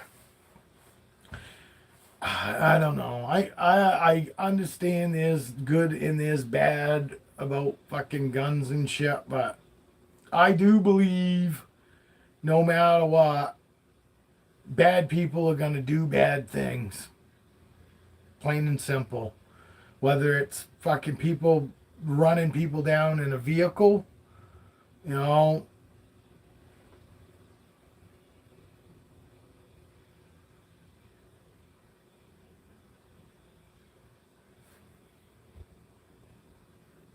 No, you're right. No, it's definitely on the shooter.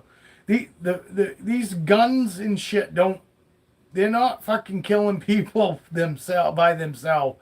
They're not picking themselves up and shooting people. It's people shooting people with guns.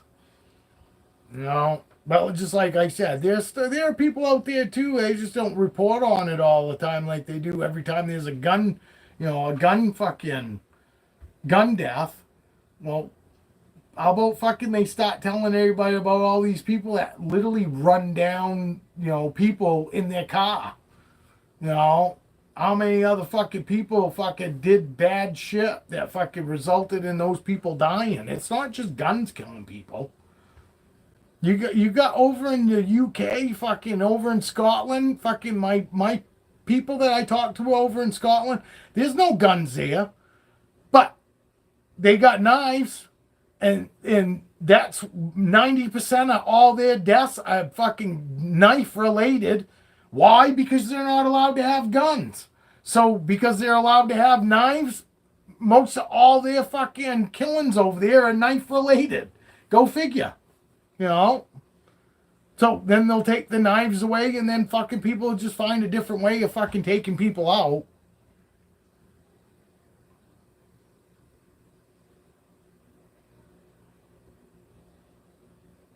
No, well, that's it. I mean, no, because you got it for hunting and you got it for self-defense.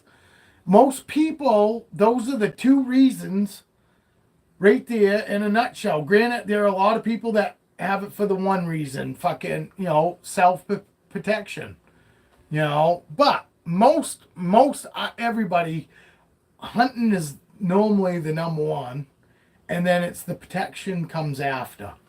Because we still live here in Maine, where obviously fucking we're still fucking pretty lucky about home invasions, not really being big around here.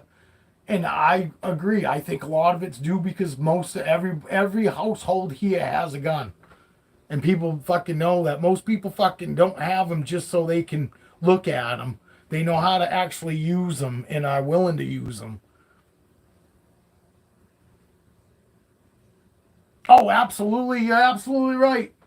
Absolutely. It's just more and more. It's just more and more ground that the government wants to take away, and eventually, you know how it is. It's that fucking dog that in the beginning has got a 16-foot fucking chain on him.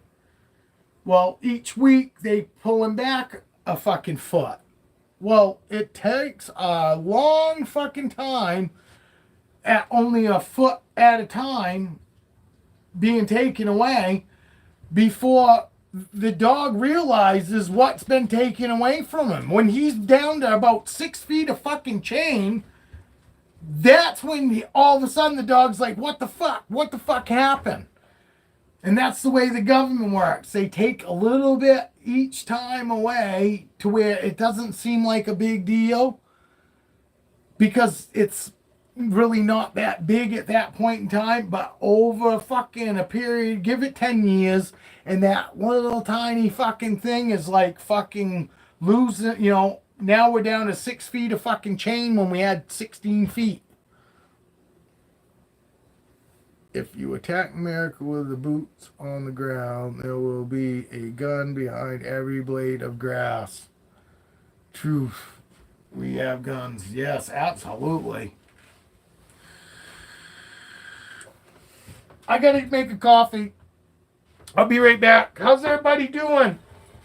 We got 5 people in here with us, Dale. Say hello to them.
bum.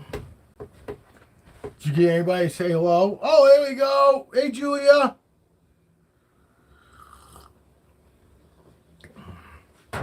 I'll show a snake. Oh, let's see.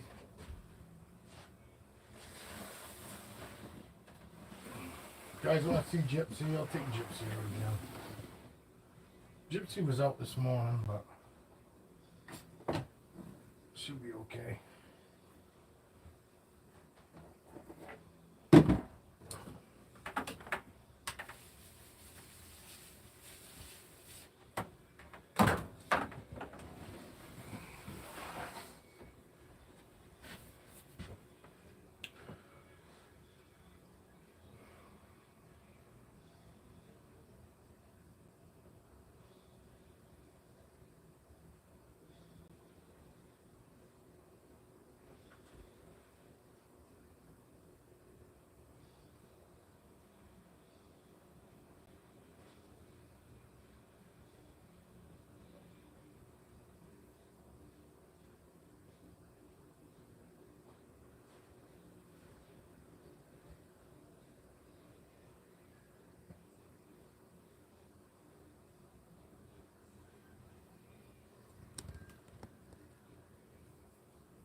Firefly. Gypsy.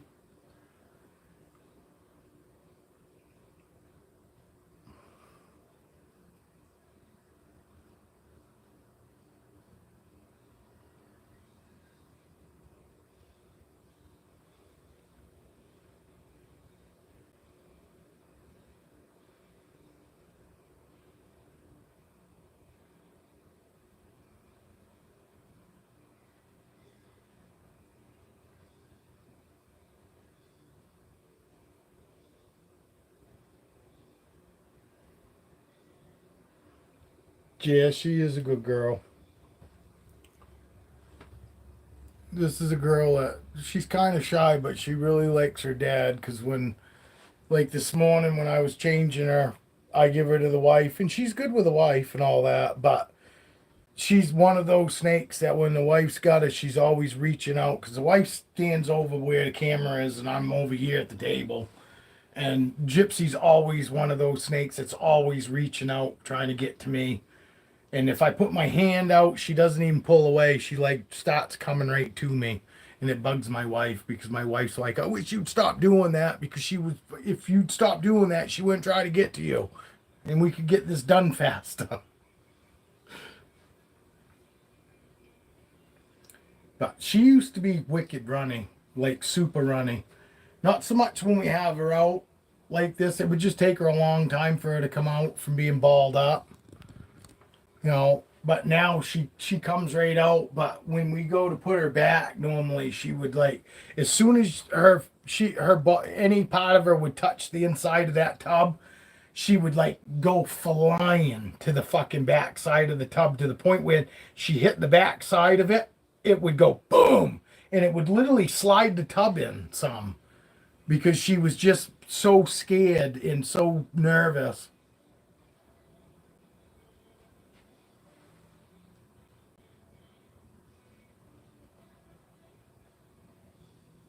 But she's brown. She's brown and yellow. She looks like she's black and yellow, but she's brown and yellow.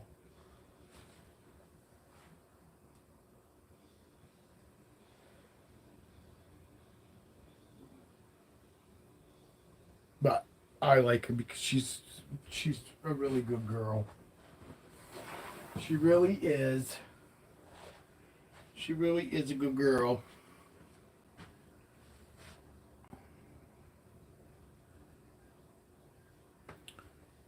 She is. I think she's pretty.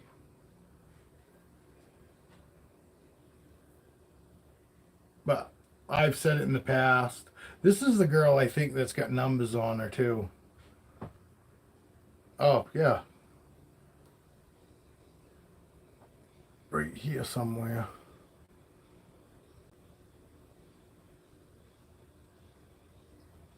But when I first got her, I thought she was yellow and black. And I didn't realize she was actually brown until I got her home. But she's not head shy. You know, as shy as she is, she's not head shy or anything like that. And she's never been defensive. You know, run to the backside of her fucking enclosure was her.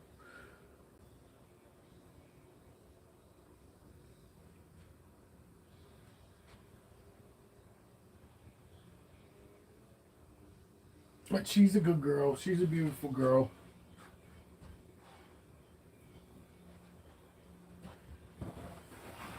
Dale's got a YouTube channel. You guys just need to work on him and fucking get him to fucking show his fucking snakes to you. Danielle mentioned it yesterday. Fucking, cause she didn't realize Dale's YouTube channel is Arcadia Ball Pythons.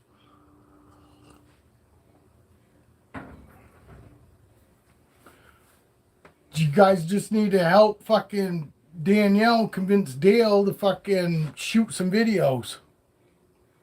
He's got videos, but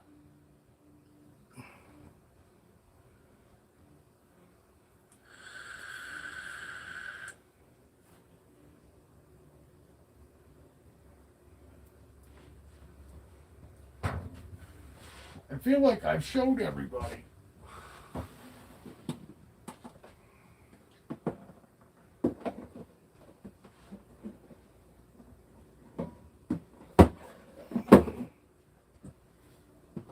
So when I want to post the next video, Dale.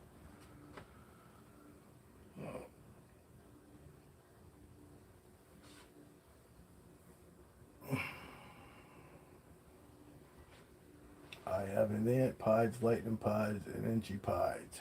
They will be going into Desert Ghosts. I'm way closer on Desert Ghosts.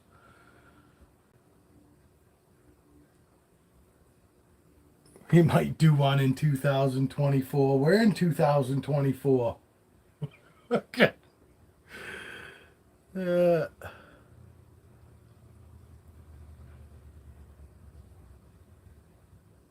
This is just an albino Het4 pied.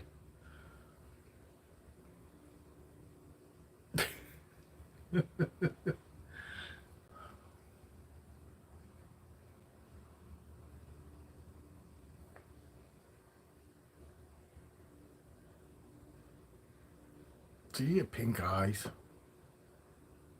He's got beautiful eyes. They're gorgeous. But you got gorgeous eyes, buddy. How come you got no paper towel in the back there, buddy? You didn't have no paper towel in the back? What's the dealio with that?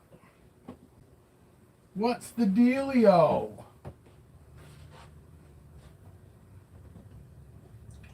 Just showed him yesterday, so didn't him. One Magnum meat.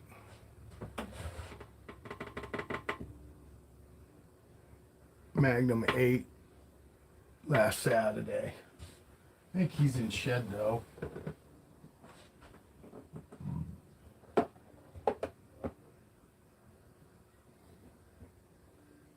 He's going into shed.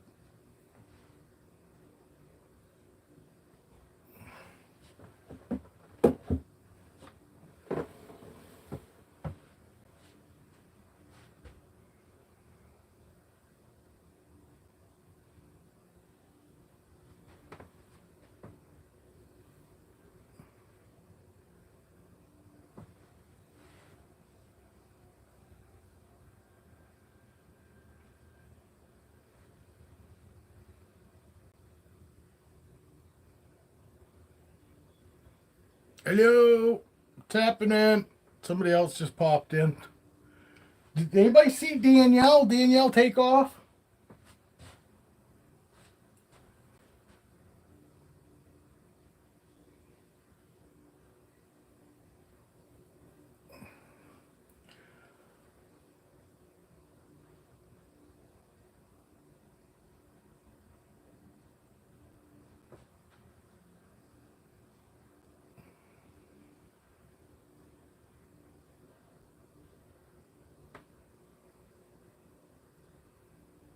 Yeah, this is Magnum. That's Ziggy's dad, actually. This is Ziggy's dad. But he's getting pink. His belly's all pink. And I could tell he was getting dark. You see them so often, you can tell when they start darkening up when they're getting ready to go into shed. It becomes really evident.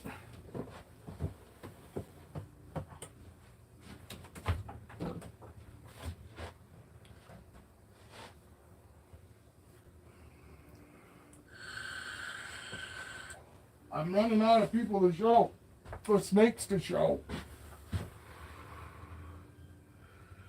Corona.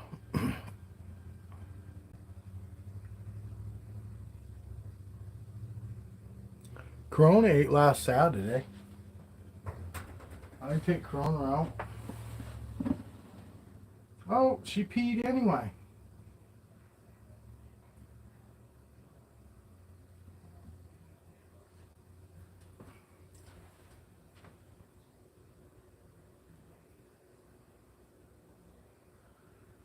This is Corona. I gotta clean your tub. So I'm gonna stick it right up here. You guys can watch her. Oh, I clean her tub. She got just a little tiny pee in the back corner.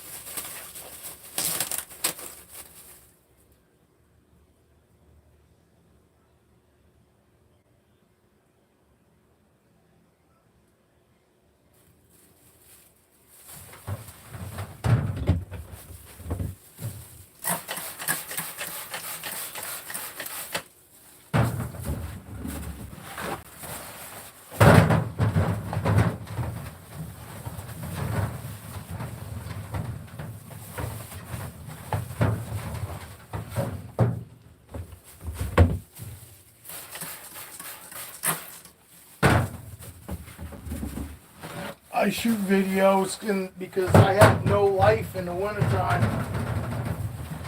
I fucking hate the cold, so shooting videos in the wintertime gives me something to do.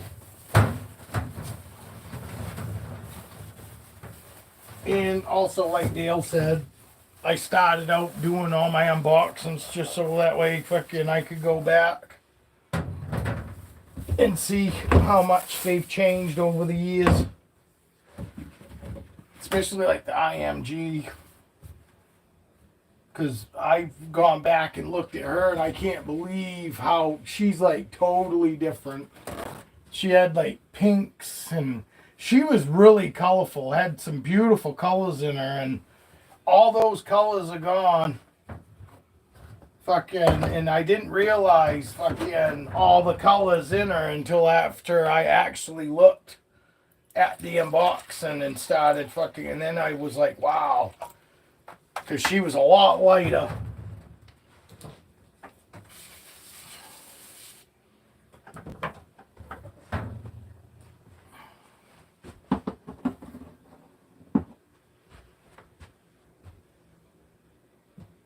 You're okay.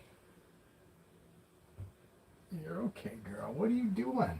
What, did you think you was going to get away? What, did you think you was going to get away? Huh?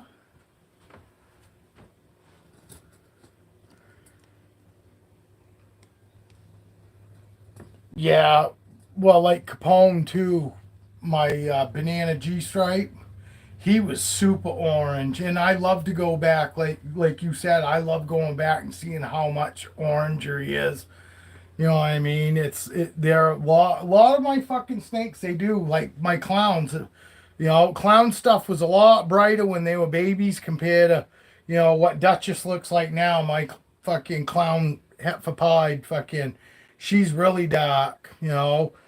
Uh, my clown Hetfer albino female, fucking feisty. She's kept oh, a lot of her colors, but she's even, a lot darker than she was.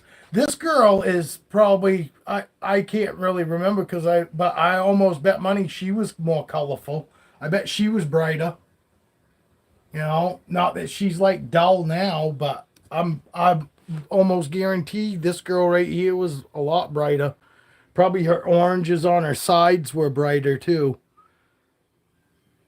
Because I don't really fucking see a whole lot of the oranges. Fucking, it was a lot brighter fucking down here around the bottom base of her belly. Fucking was a lot brighter orange. So it is nice to see that. And for me also, fucking I started out the first fucking year with like, I don't know, fucking 3 to 4 snakes. And then the following year, friggin' jumped up to fucking like 15. Fucking, so that's kind of cool to fucking go back and watch too. Corona is fucking Dale actually picked her out. That was a Dale pick. Dale picked Corona out. And it was during I got her with my COVID check. I don't think she was that. She didn't. I don't think she cost me my whole check. I'm thinking she was fucking $300 to $600. I think it wasn't. She wasn't what I would consider expensive. That's for sure. This is the other one.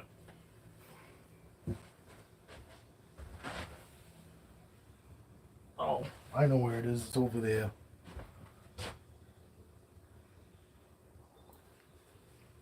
What was the mail?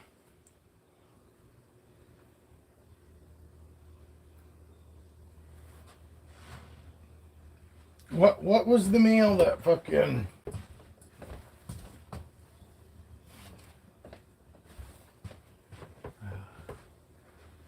my fucking back.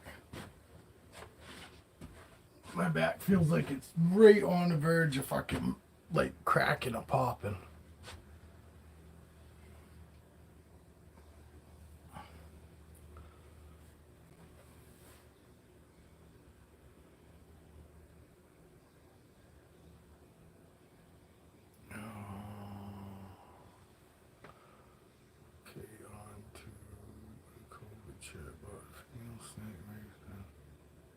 Hurt and held back any my babies all from one COVID check. Did I spend it wisely? Okay.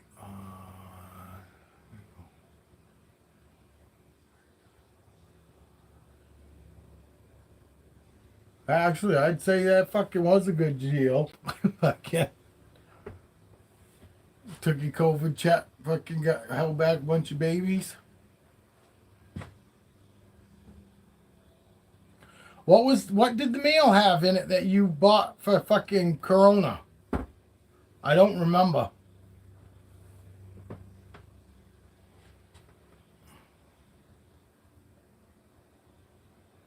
I turn this other light off. Get fucking albino pie. Oh, I get you.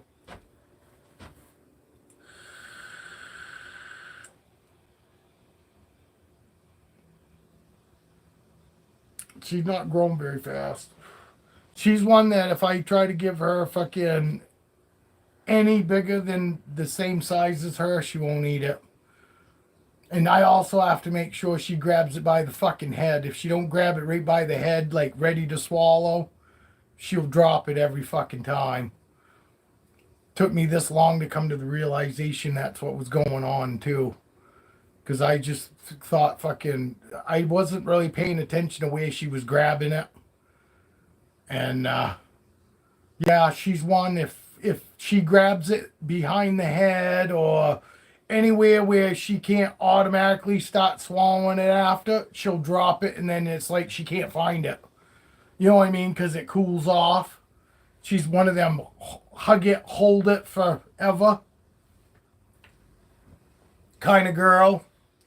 But it just dawned on me the last two feedings ago when I fed her, it finally dawned on me 5 years later that this was what was going on.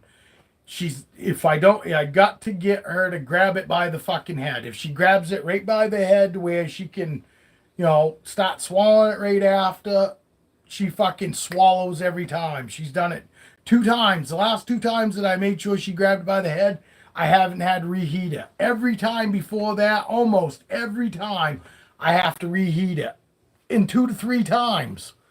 And it didn't even dawn on me. It was because I wasn't getting her to grab it the right way in the beginning. Because like I said, she likes to hold them forever too before she starts swallowing them. And I really think that's what happens. She holds it for so long that the heat starts to, the heat's gone. So when she goes to drop it so she could readjust to grab it by its fucking face, she can't find it. It's too cold.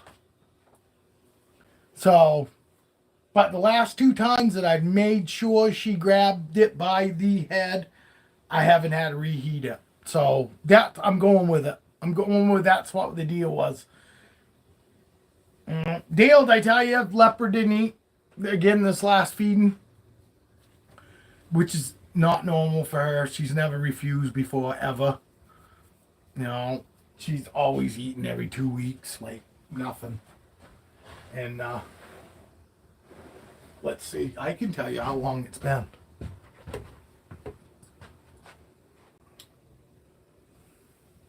Where are you, leopard? Right here. 1, 2, 3, 4.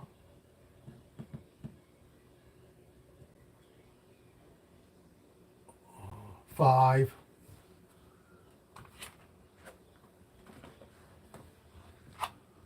6. 7. 7 weeks. Been 7 weeks. I don't need any babies. I really don't. I mean, yes, it's going to be cool if she does, but honestly, I just soon as she didn't. I don't want any fucking babies. I don't even want to have to fucking sell any. I don't want to have to, I honestly, I don't even want to go through, I hate to say it, I don't even go through the hassle. At this point in time where I don't know, I shouldn't have done it. I shouldn't have fucking bred them. I got excited. And I'm sure they'll sell. I'm not worried about them not selling, but I don't know if I even fucking care about fucking doing a whole lot other than fucking caring for my ball pythons. I'm really at the point that I'm not kidding. If I had fucking gotten into the Boas to begin with, I don't know if I'd have more than 1 or 2 ball pythons. I mean, yes, and as good as all my balls are, I still would probably wouldn't have more than maybe 1 or 2 ball pythons. They're not that interesting. I mean, my boas seem like they actually got some brains. Not saying that my ball pythons act completely stupid, but out of the 2, I would say that to me, my boas seem to me like they have a little more brain function. You know what I mean? Use it a little more. My ball pythons are amazing. They're all great, great attitudes and all that. But overall, I would have more boas, probably not a whole lot more, probably only, 2 to 3 more, because they still require a lot of room, as they get older. So, but I honestly, I'm happy with the collection that I have right now. I don't want for any more ball pythons, and I honestly, at this point in time, I have looked at any boas. I don't really even want any more boas. If I was going to take in and look at getting anything, it would be an emerald tree boa or a tree python, a green tree python. That might be, you know, a possibility if I was thinking about even getting any more snakes, but I'm not. At this point in time, I'm not thinking about getting any more animals. I just want to take care of the fucking ones I got now.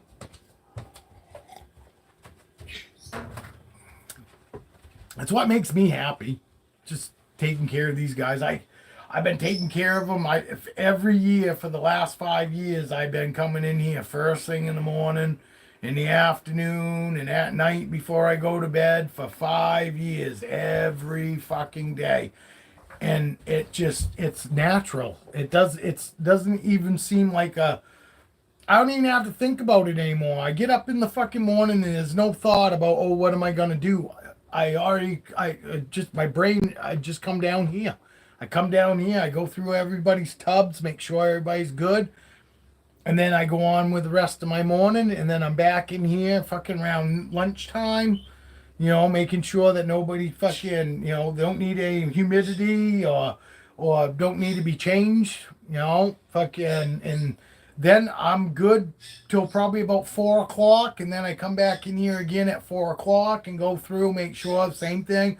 They don't need any, moisture or they don't need to be changed. I don't get a whole lot of snakes that go during the day.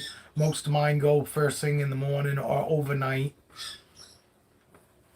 So, but that's my routine. And then again in here, after fucking 4 o'clock, I'll probably come in here a couple more times, and at least fucking anytime between 10 and 11 o'clock. During the week, when we go to bed early at 11 o'clock, I come in here at 10. I'm in here at 10 o'clock every night, fucking going through tubs during the week. On the weekend, I might come in here at 11. I might come in here at 12 o'clock at night. It depends on when I feel like fucking going to bed. I try to do these guys like last thing. So that way fucking when I go to bed and I get up in the morning, they're not been sitting in shit and piss fucking, more than 8 hours. All right, buddy. We see you later. Have a good afternoon. Have a good evening. We'll see you on the next one. At this point, I don't know. Maybe tomorrow. Maybe next Monday. I don't know if I'll do anything this weekend.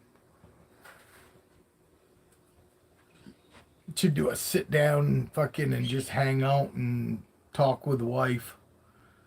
We chat with the wife. You guys could ask the wife questions.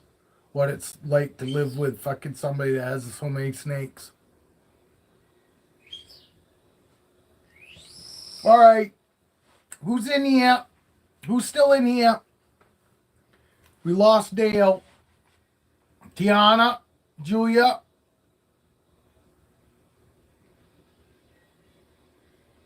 You guys still having a good afternoon? I hope you had a good day so far.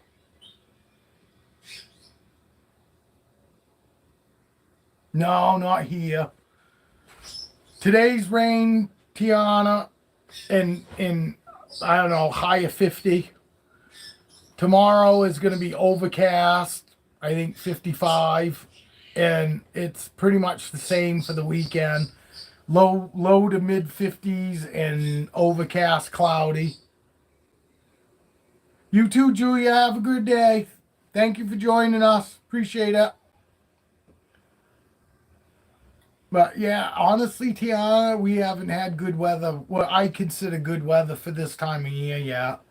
Normally, we've already had fucking. We should be close to 65, 70 degrees. This time of year for here, and it's not. It's low 50s. Mid 50s.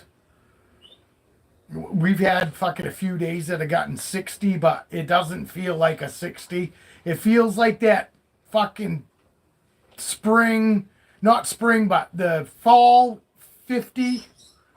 You know, because there is a difference. There's a spring and fall 50, and then there's 50 like summertime 50, where it's the fucking chill is gone. Like if you get a breeze, it feels like a real legitimate 50, not like a chilly 50.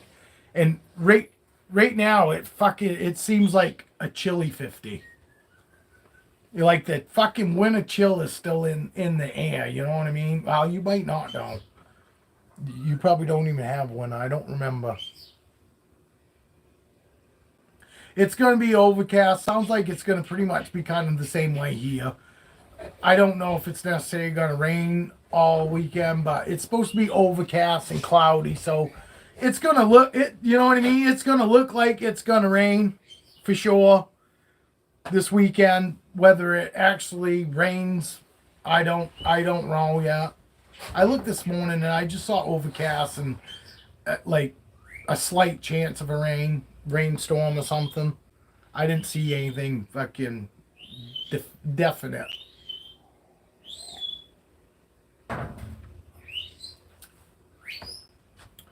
Hello, everyone. Hope everybody's having a good afternoon. I'm doing all right. It's been a long time since I did a fucking morning live and then did a afternoon live. But figured it was a good day for it. It's pouring here all day. And been pouring pretty much since like 8 o'clock this morning. How's the weather, everybody, everywhere else? Tiana said it was raining at her place. Danielle said earlier it was fucking 80 degrees at her place in Tennessee. Raining there all weekend, yeah.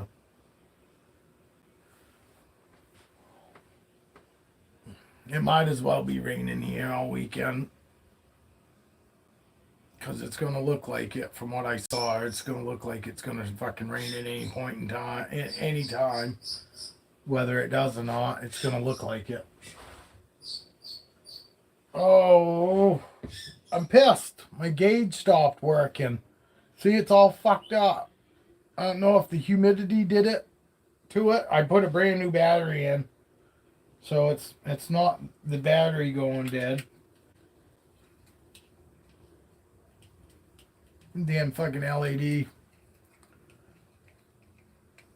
But I'm thinking it's the humidity that killed it.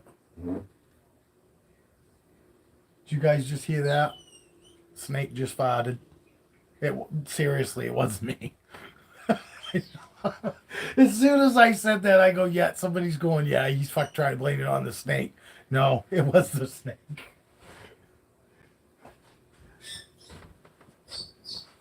But it might not have necessarily been a fart. It could have been them possibly pushing their hide. A hide being pushed across the bottom of the tub sometimes can sound like a fart too.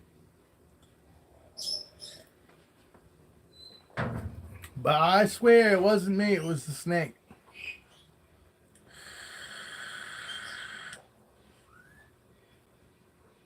Isn't that nice though, Tiana? We got 4 people in here still. Nobody wants to say nothing, but they're visiting.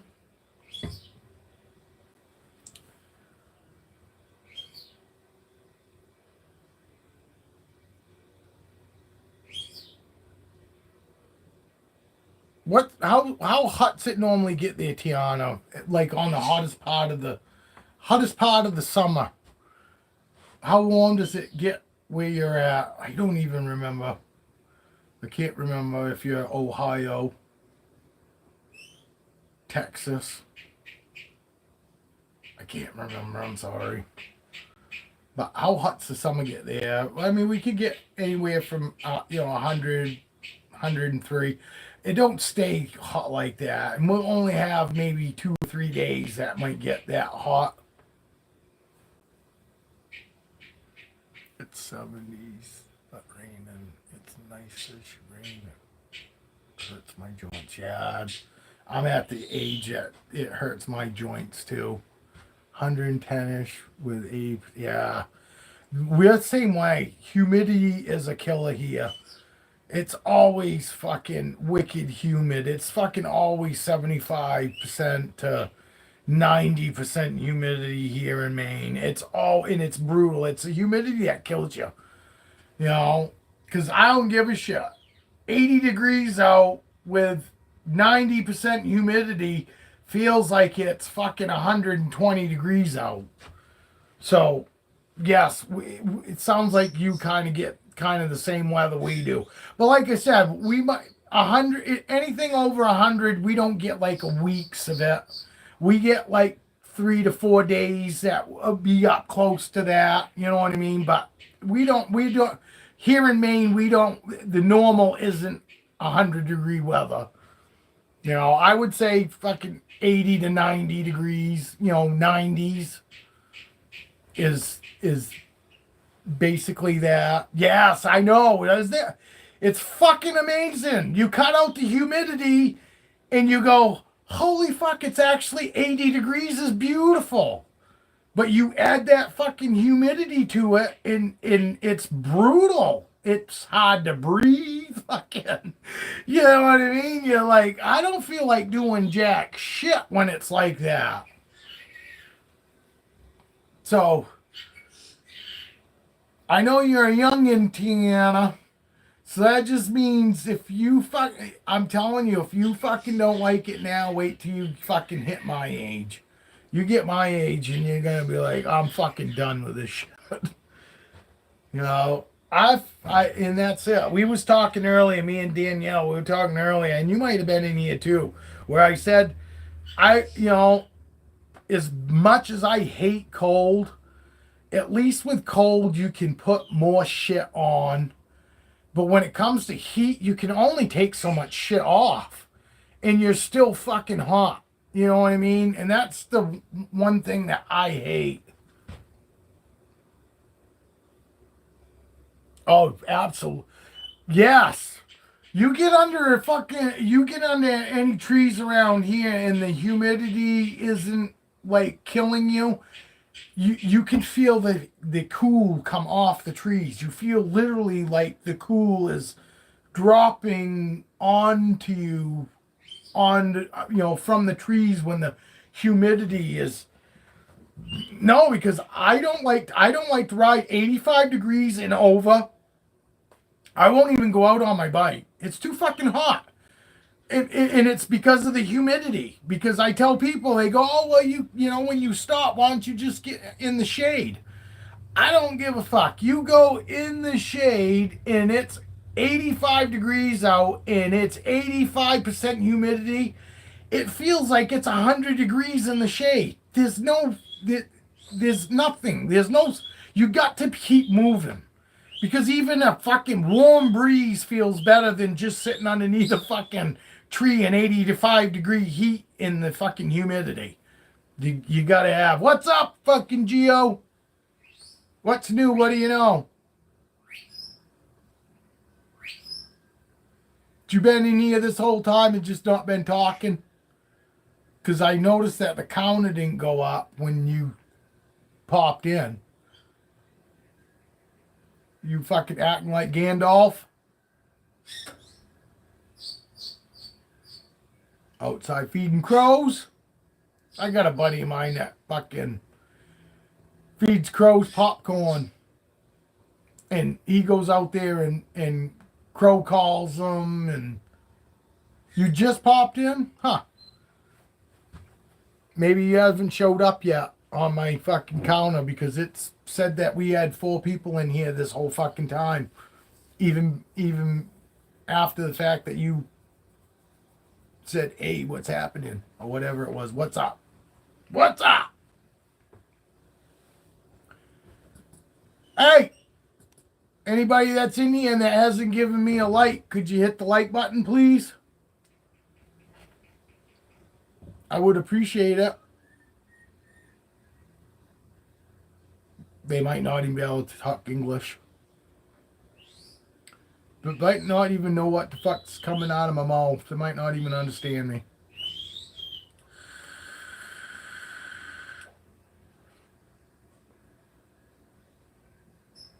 We didn't see you. I didn't see you this morning, Gio. We did all right this morning. Actually, for me, we did all right this afternoon. It doesn't look like we did that good this afternoon, but we got up to 9 people this afternoon too. I think we had a max of 9 people in here this morning. For me, no English. Yeah, okay. Okay, Gio. Oh, look, we're up to 6. Newfie. Newfie. How's everybody doing this afternoon? You guys want to see a snake?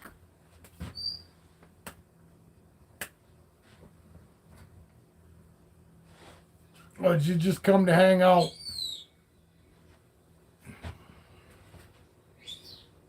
I'm asking the other people, Gio, just so you don't feel singled out. You want to see Brandy? I had Brandy out this morning, but I could take her out again. Hold on, I gotta go get her. She's still in the other room.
She was sleeping. I had to wake her up. I had to wake her up before. I didn't want to startle her, so I woke her up nice and slow. But here's Brandy. This is Brandy. She's a fine girl. What a good wife she would be.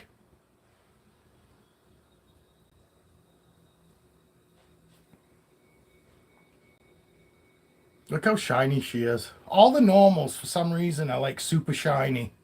They outshine any other ball python morph I've ever had that I've got. These something about these normals. They're just so shiny. I gotta get my wrist back, girl. She likes to be,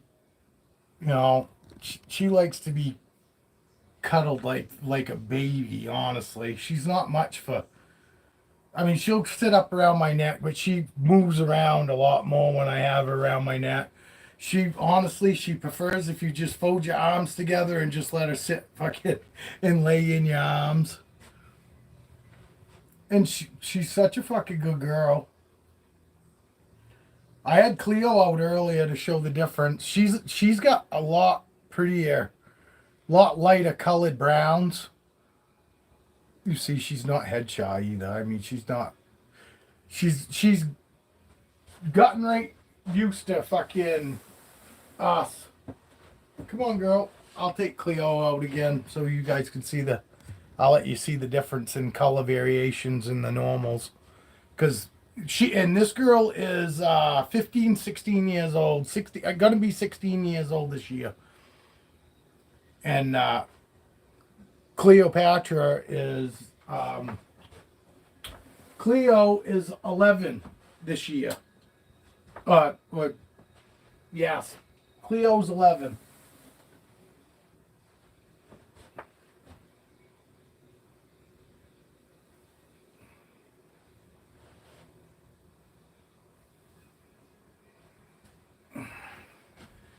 Here's Cleo. You see the difference?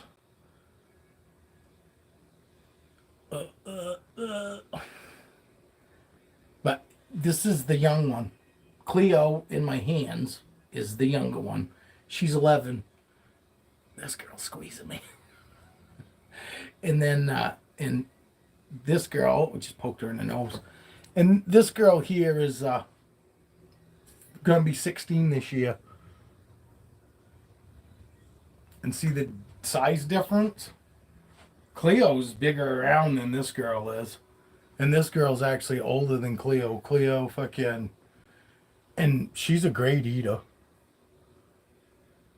Tighter Brandy laugh. Out loud, yeah, thanks, Gio. That's real nice. That's real nice talk.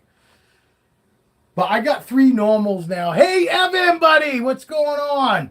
You been incognito. You been in here, but been incognito.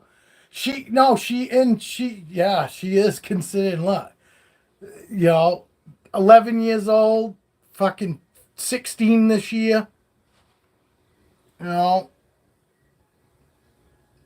that's also the difference in fucking... Before I got her, they said that she eats once a month, once every 2 months. She's eaten, she been here maybe 2 months now, and she's had fucking 5 or 6 meals here, since she's been here.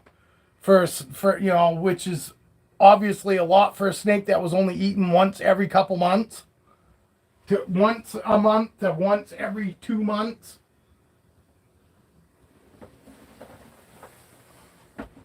But it is nice to be able to show, color difference. She is a lot fucking... I mean, her colors are prettier. Cleo, she's just... I don't know. She's just... Her colors are a lot duller. She looks more gray and black, as opposed to this girl looks really, brown and, kind of tannish brown, and then the dark brown.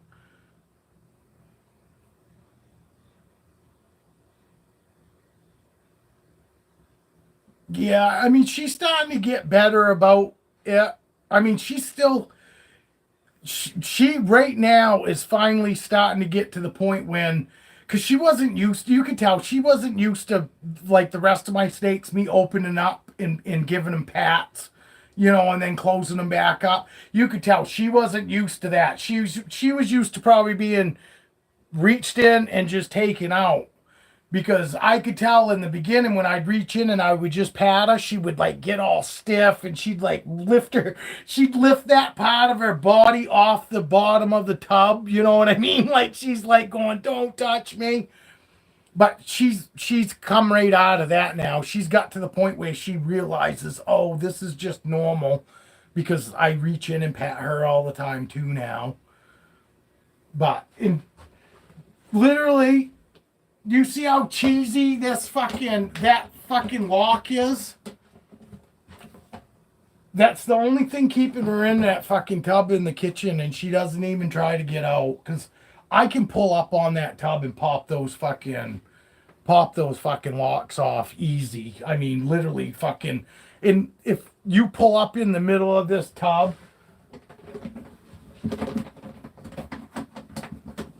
This isn't the one she's in, obviously. It's fucking, but it's the same thing. But literally, you could see, I could pull that right up easier in hell. She doesn't even try to get out of it. She loves that tub. She doesn't even try to get out. And never has since I've had her in there. Fucking, she's fucking squeezing me.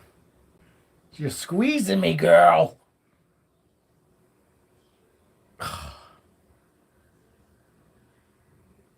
There's her head. Get your nose back there.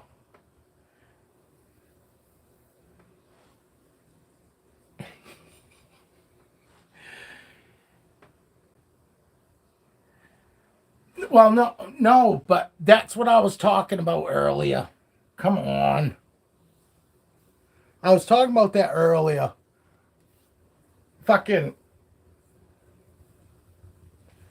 I got enough snakes now that I'm just convinced that regardless the way I house them, if I had them in glass and they acted the same way they do now, I'd say the same thing. I've figured out how to make my snakes feel safe.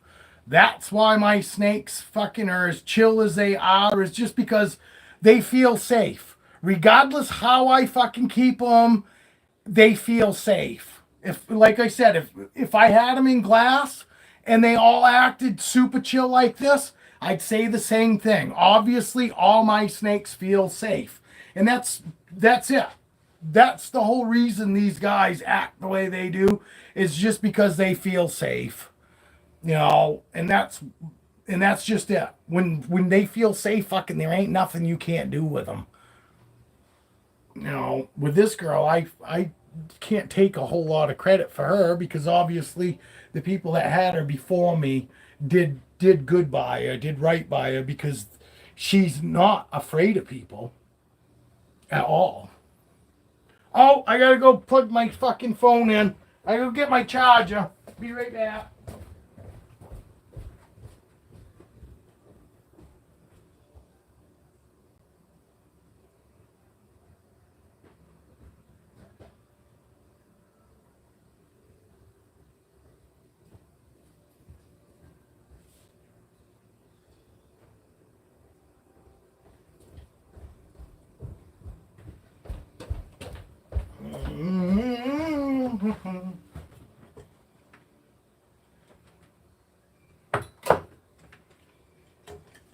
I just unplugged I unplugged my fucking. Oh, here we go. There we go. Unplug my light.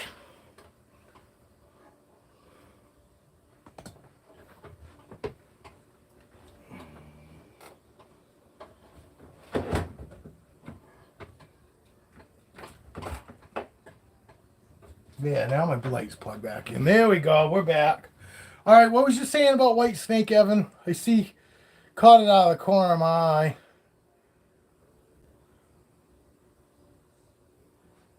Yes, she does. They all do. Right down to this guy too, Holly, same way. Because I got 3 normals now. But he's same way. All your normals pretty much have that white outline. Marvin's doing wonderful. His eyes just came out of blue, so I'll take him out next. But this is my last normal. And another. See how shiny they are?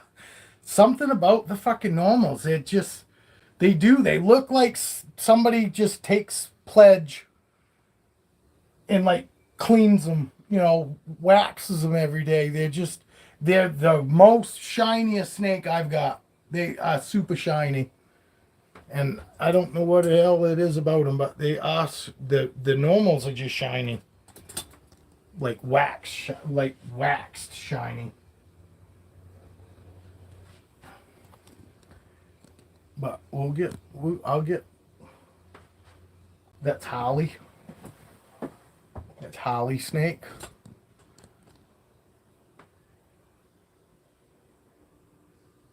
Yes, he is. He is the darkest out of all 3 of them. Plus, he's getting ready to go in the shed too, Geo. But he is, you're right, he is darker than the other 2 fucking, you know what I mean? Because he looks really black and dark brown. Cleo looks kind of that grayish black with some light brown in her. And then you got Brandy that's like super black. Her black is super black. And then she's got that lighter brown color. Beautiful brown, a tannish brown. And then you got him that's just dark. I mean, but it's like anything. Most anything like that. Look at him. He's so cute. Look at how he's got his head. You see he's got his head covered right there? He's got his nose like up underneath there. He looks so cool. He looks like he's cuddling his fucking face. All right. I got all these cords hung up to it now.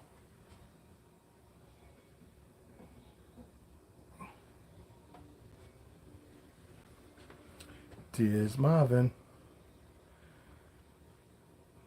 But yeah, his eyes just came out of blue. So he's gonna shed the next couple days. But obviously you could see. I don't know. Actually, I don't know, Tiana, if you had been around since he's in here now. You know, Marvin's all good. I wasn't really worried about him having anything wrong with him. Oh, what? Marvin's kind of doing clanky things.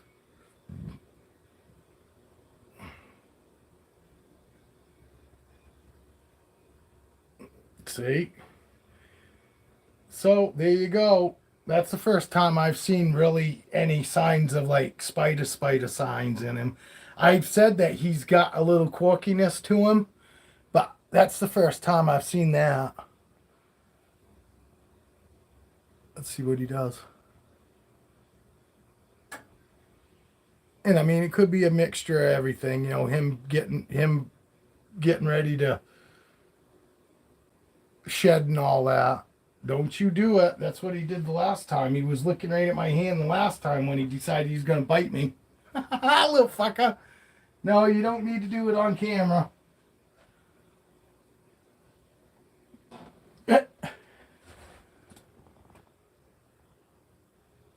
But that's Marvin the Martian. He just ate. Oh shit. No, it's a bye week this week. He didn't just eat. He would have eaten Wednesday if it was his day to eat. Yes, he does have spider. That is the fucking spider gene morph right there. That's see his pattern. That is the spider pattern all day long. That's what the spider pattern looks like, Tiana.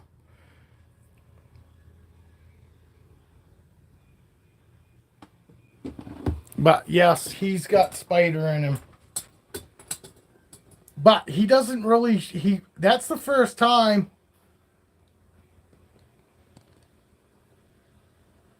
Holy Holly or Holly? Haha, Patrick. Yeah. Pack. Yeah. Car in the garage. I had a few new friends in the army with that Boston, Mass accent. You talking about my accent?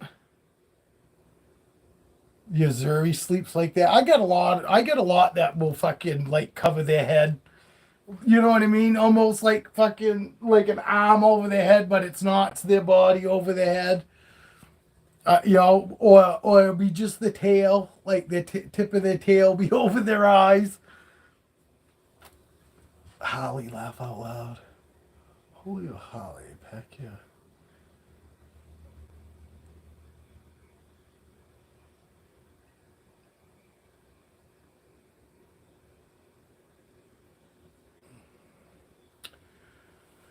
Holly, laugh out loud.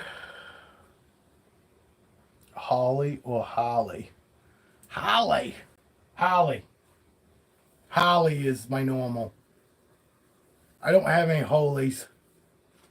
Holly. And we just came up with Holly too. For as long as I've had snakes, we just named the first fucking snake. Just named the first snake. Holly. Fucking when I got that normal. And I think it was you, Tiana, that named Holly too. Somebody on here came up with Holly. Maybe it was Danielle, but somebody in the lives was the one that came up with Holly, and I couldn't believe I didn't fucking come up with it on my own. But I've never called any of my animals Holly. Most people I know, when they go out and they get their first Holly, every animal that they have is called Holly. I've never called any animals Holly. I did name Electra. Fucking after my Holly because I have an Electra Glide. So I named this girl Electra, short for Electra Glide. But that was as close to fucking calling anything Holly I have. Evan, I think I might get fucking babies out of Lepra. Lepra has not eaten in 7 weeks. And she's been doing nothing but sitting on the fucking hot side. Hey, Julia. Julia's back. But I'll take fucking Lepra out. I'll show you Lepra. She's looking swollen.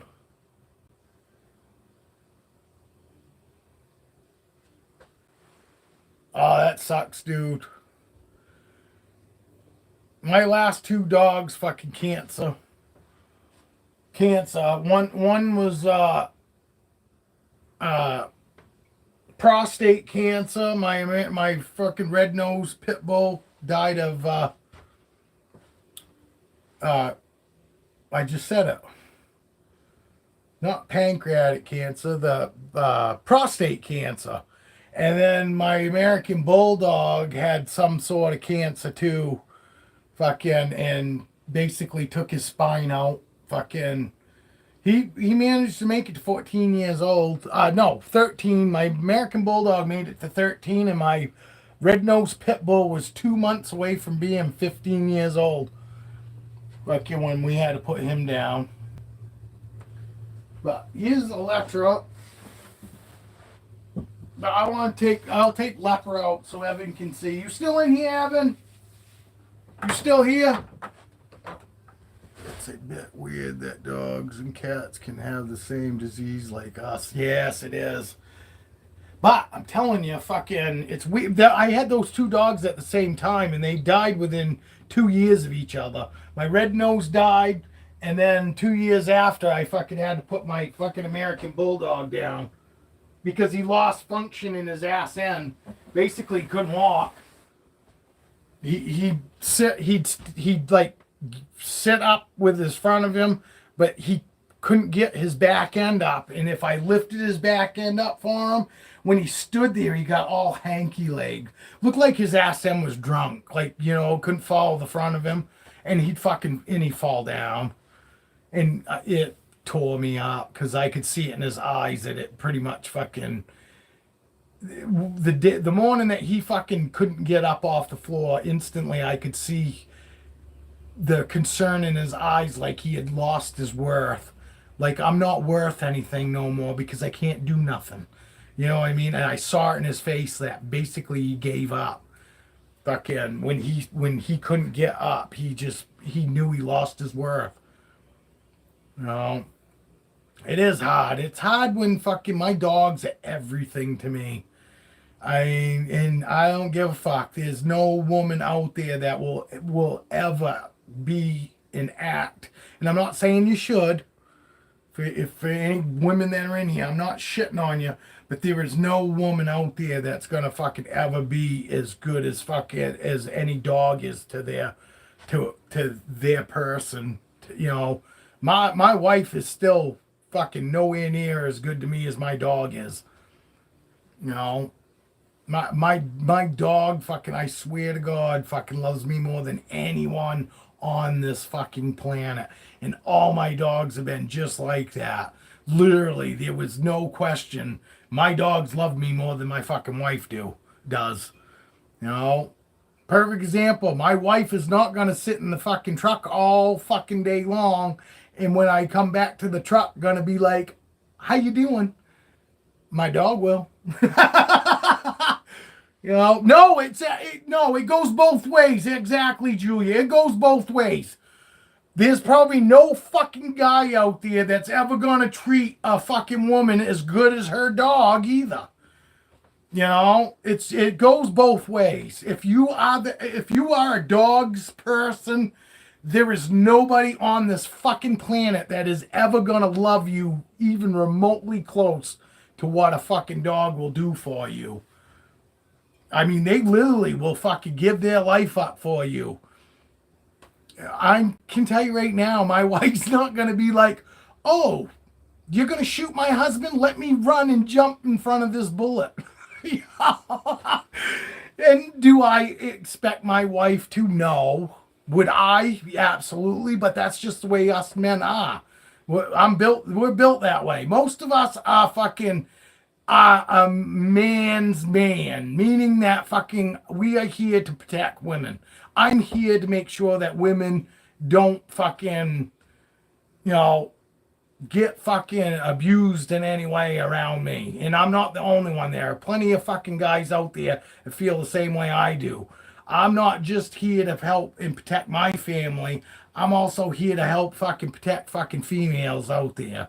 Because to me, that is a dude's job, is to oversee and make sure that the people that need protection and help get it, you know? And I am a man's man. I do exactly what I fucking have to fucking help anybody else out. And not saying that fucking all you women need to be protected. I know there are plenty of you women out there that fucking can protect yourself to a point.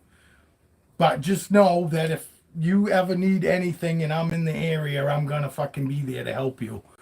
And there are plenty of fucking dudes out there like that. Granted, there are plenty of scumbags too, but I'm not one of them.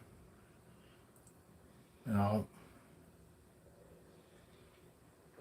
I think the farther away from the big cities you're brought up, the more morals you have. You know, do you think the same thing? What do you think, Gio? You feel the same way? Fucking the farther away you're brought up, away from like big cities and big, you know, fucking big fucking huge groups of society, I think fucking tend to be a little more fucking level-headed. You know? Come on, you guys. We got 8 people in here.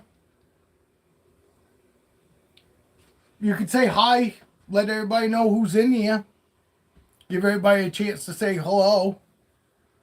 We know Julia's in here. Tiana's in here. Gio's in here. But that's what, 3 people out of 8 that we know of that's in here. Evan might be still in here. He might be fucking away.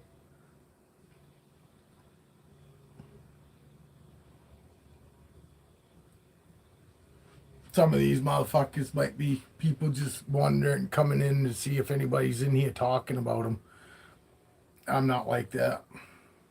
If I'm going to talk about you, I'll wait till you're in here. No, I won't. I don't talk behind people's backs. I do. A man is someone who protects and cares for their loved ones and never will let world crush their loved ones. No, absolutely. But I'm not just fucking here to fucking protect my loved ones. You know, I'm also here. I'm down to fucking help anybody else that's being wronged. You know, I just honestly fucking feel that's fucking part of fucking being a man. If you fucking happen to be around a situation where you know that it's not right, then it's up to you to stand up. I'm not fucking gonna fucking just walk away and let somebody, you know. I'm not gonna let nobody push anybody in front of a fucking train around me. You know, I'm not gonna fucking watch fucking somebody get fucking thrown downstairs without fucking me intervening. I don't give a fuck they got a gun or not. Fucking, I'll go down as fucking somebody that fucking tried to help but got shot and killed. You know? But I'm going to make sure that fucking I do my part to fucking make sure that fucking everybody's good. Hey, Tiana's daughter. I don't know what your daughter's name, so it's just going to sound kind of fucking... It's not going to sound real personal. But hello, Tiana's daughter. Sometimes you got to do the right thing. No, that's it. Who knows? It might be my purpose. You know, that might be, besides having kids and bringing kids into the world, how the fuck you know that fucking, tomorrow morning when I wake up and I go into town, that fucking I'm not gonna fucking be in the situation that I'm actually supposed to be here for. It could be fucking, just as simple as fucking helping a little old lady get across the street. That if I don't help her do it, she might get run over. You know what I mean? Nobody has any idea what the hell is in store for us until it comes. You know? But I was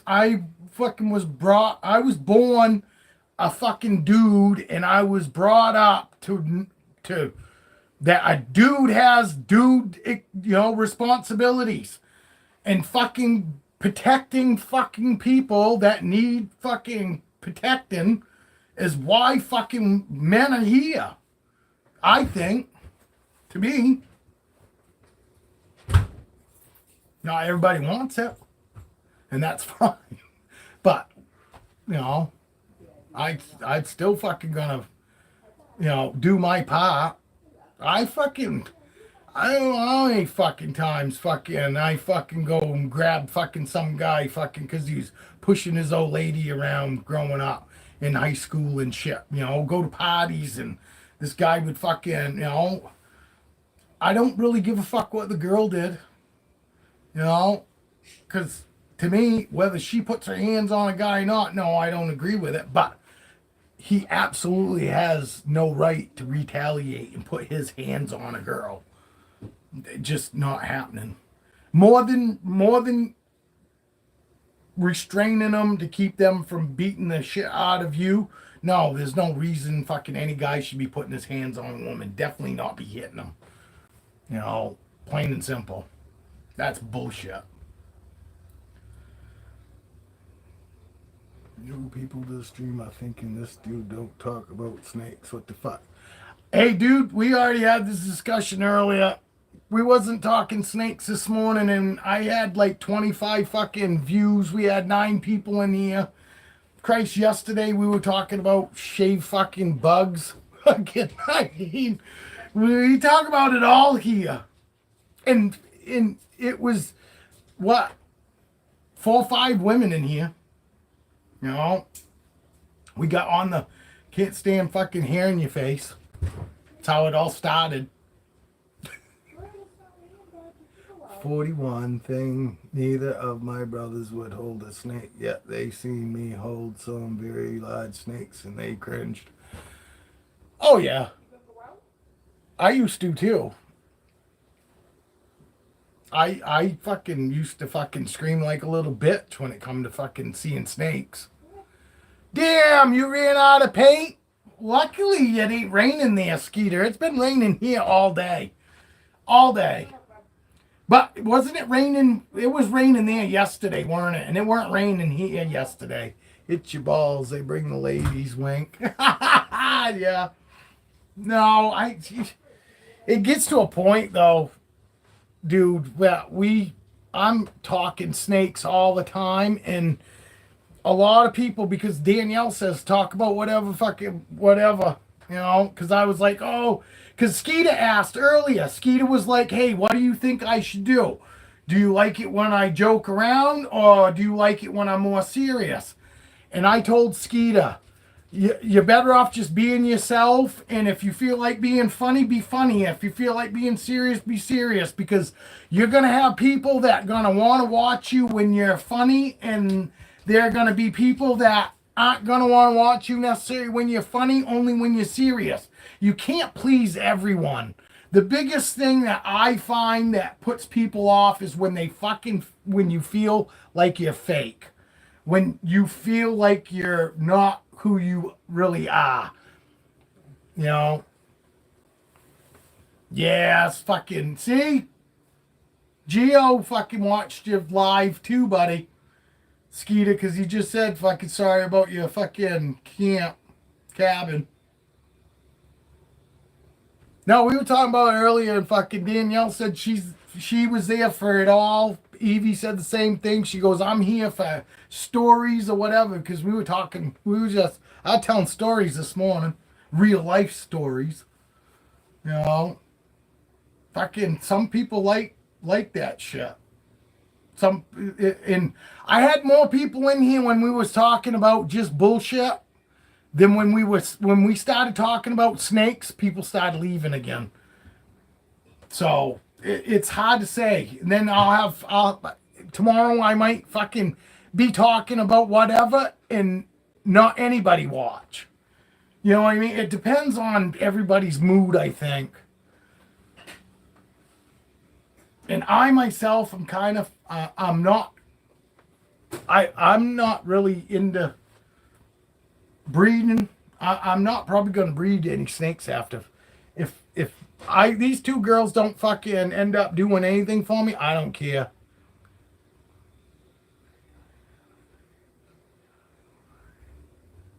Posted that video next day, 108 subscribers. I know. Well, I know, and it's too bad. If you kept track of who the fuck you actually had for subscribers, you'd be able to tell probably who that fucking person was that fucking fucked your camp up because they left you a note, which was stupid. Let's leave him a note after we trash his campsite and then try to give you pointers. Fuck you. Them fucking kids. Now you at 114? Yeah. And you'll see that person still gonna watch. The only downside though, Skeeter, is that person might get a real fucking hair across their ass because you called them out, even though nobody knows who they are. They might fucking retaliate fucking even worse this next time. That's the only thing I was thinking when you showed the note and all that. I was like, well, first thing was obviously somebody's probably gonna unsubscribe, but then I was like, fuck, they might come back and actually retaliate even worse.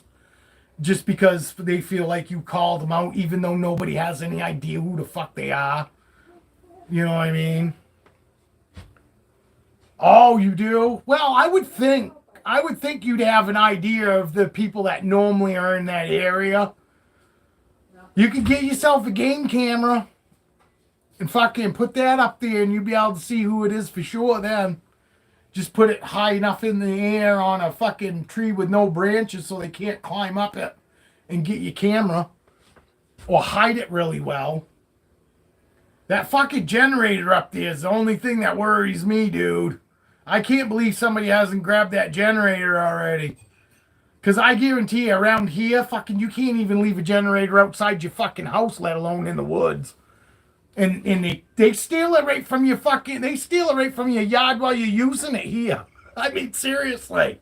This last fucking storm we had that fucking people had no power for 3 days, people were stealing their fucking generators while they were sleeping. Unplugging this shit while it's running and fucking haul it off. They're fucking bad around here. Oh, it's not yours? They're a brave soul. Whoever's it is a brave motherfucker. I understand it's probably a fucking pain in the ass to bring it in and out, but, you know, even if they only got $200-300 in that generator, which it looks like it's probably worth more than that, I would still have a hard time leaving it out there. Oh, gotcha. That would make sense, honestly, because somebody that's going to do that kind of thing, you'd think would steal that generator. And you're probably right. It probably is the fucking guy who owns the generator, ain't it? That would explain why the fucking generator hasn't been touched. Yeah, probably right, Skeeta. That makes perfect sense. It really does.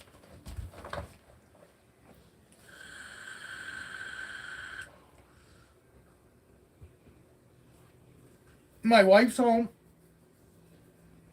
She's been home for about 5-10 minutes now. She must be making coffee and giving the dog snacks. Either that or she's just not going to come down here because she doesn't want to be on camera today. No, I need her fucking making her fucking coffee right now.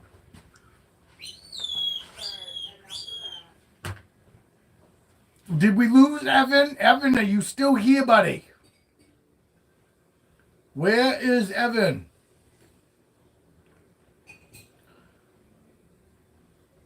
He likes to just pop in real quick and then take off and leave. Literally, he hasn't been in a whole lot. But he works during the day and watches us while he's working. He owes, I carry sidearm, so I just bought a 9. What happened? What happened where? Oh, you're talking about Skeeter's camp? You had somebody fucking toilet paper it. And looks like fucking cut a bunch of fucking trees down too. They cut a bunch of trees down, toilet papered his fucking campground. Fucking, they wrecked some fucking chairs you was making too, didn't they? Hi, baby.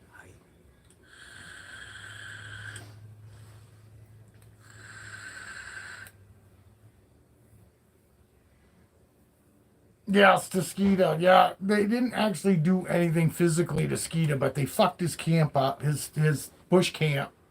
Skeeter's got a bush camp lives that he does. He goes out in the woods and he has a camp that he set up, and he does fucking lives. You should join sometime, Tiana. He goes live Tuesday nights. What? You was doing 7, but you're doing 8 o'clock now, huh, Skeeter?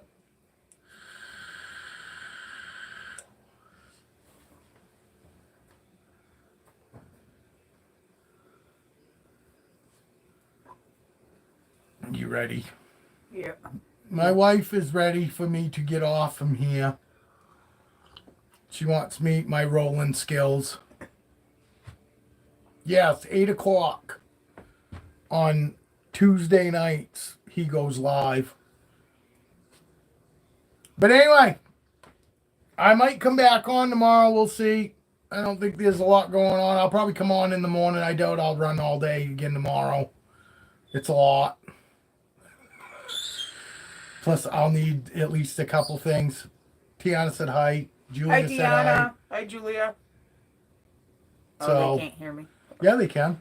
Oh, that's right, they can. Yeah, they can hear you. Oh, Skeeter goes live tomorrow at 7. Later, Gio. Hopefully you can stop in tomorrow. I'll be back on at 10:30 tomorrow morning, my time. Again, so Eastern time. Yeah, she says we hear you fine, Caroline.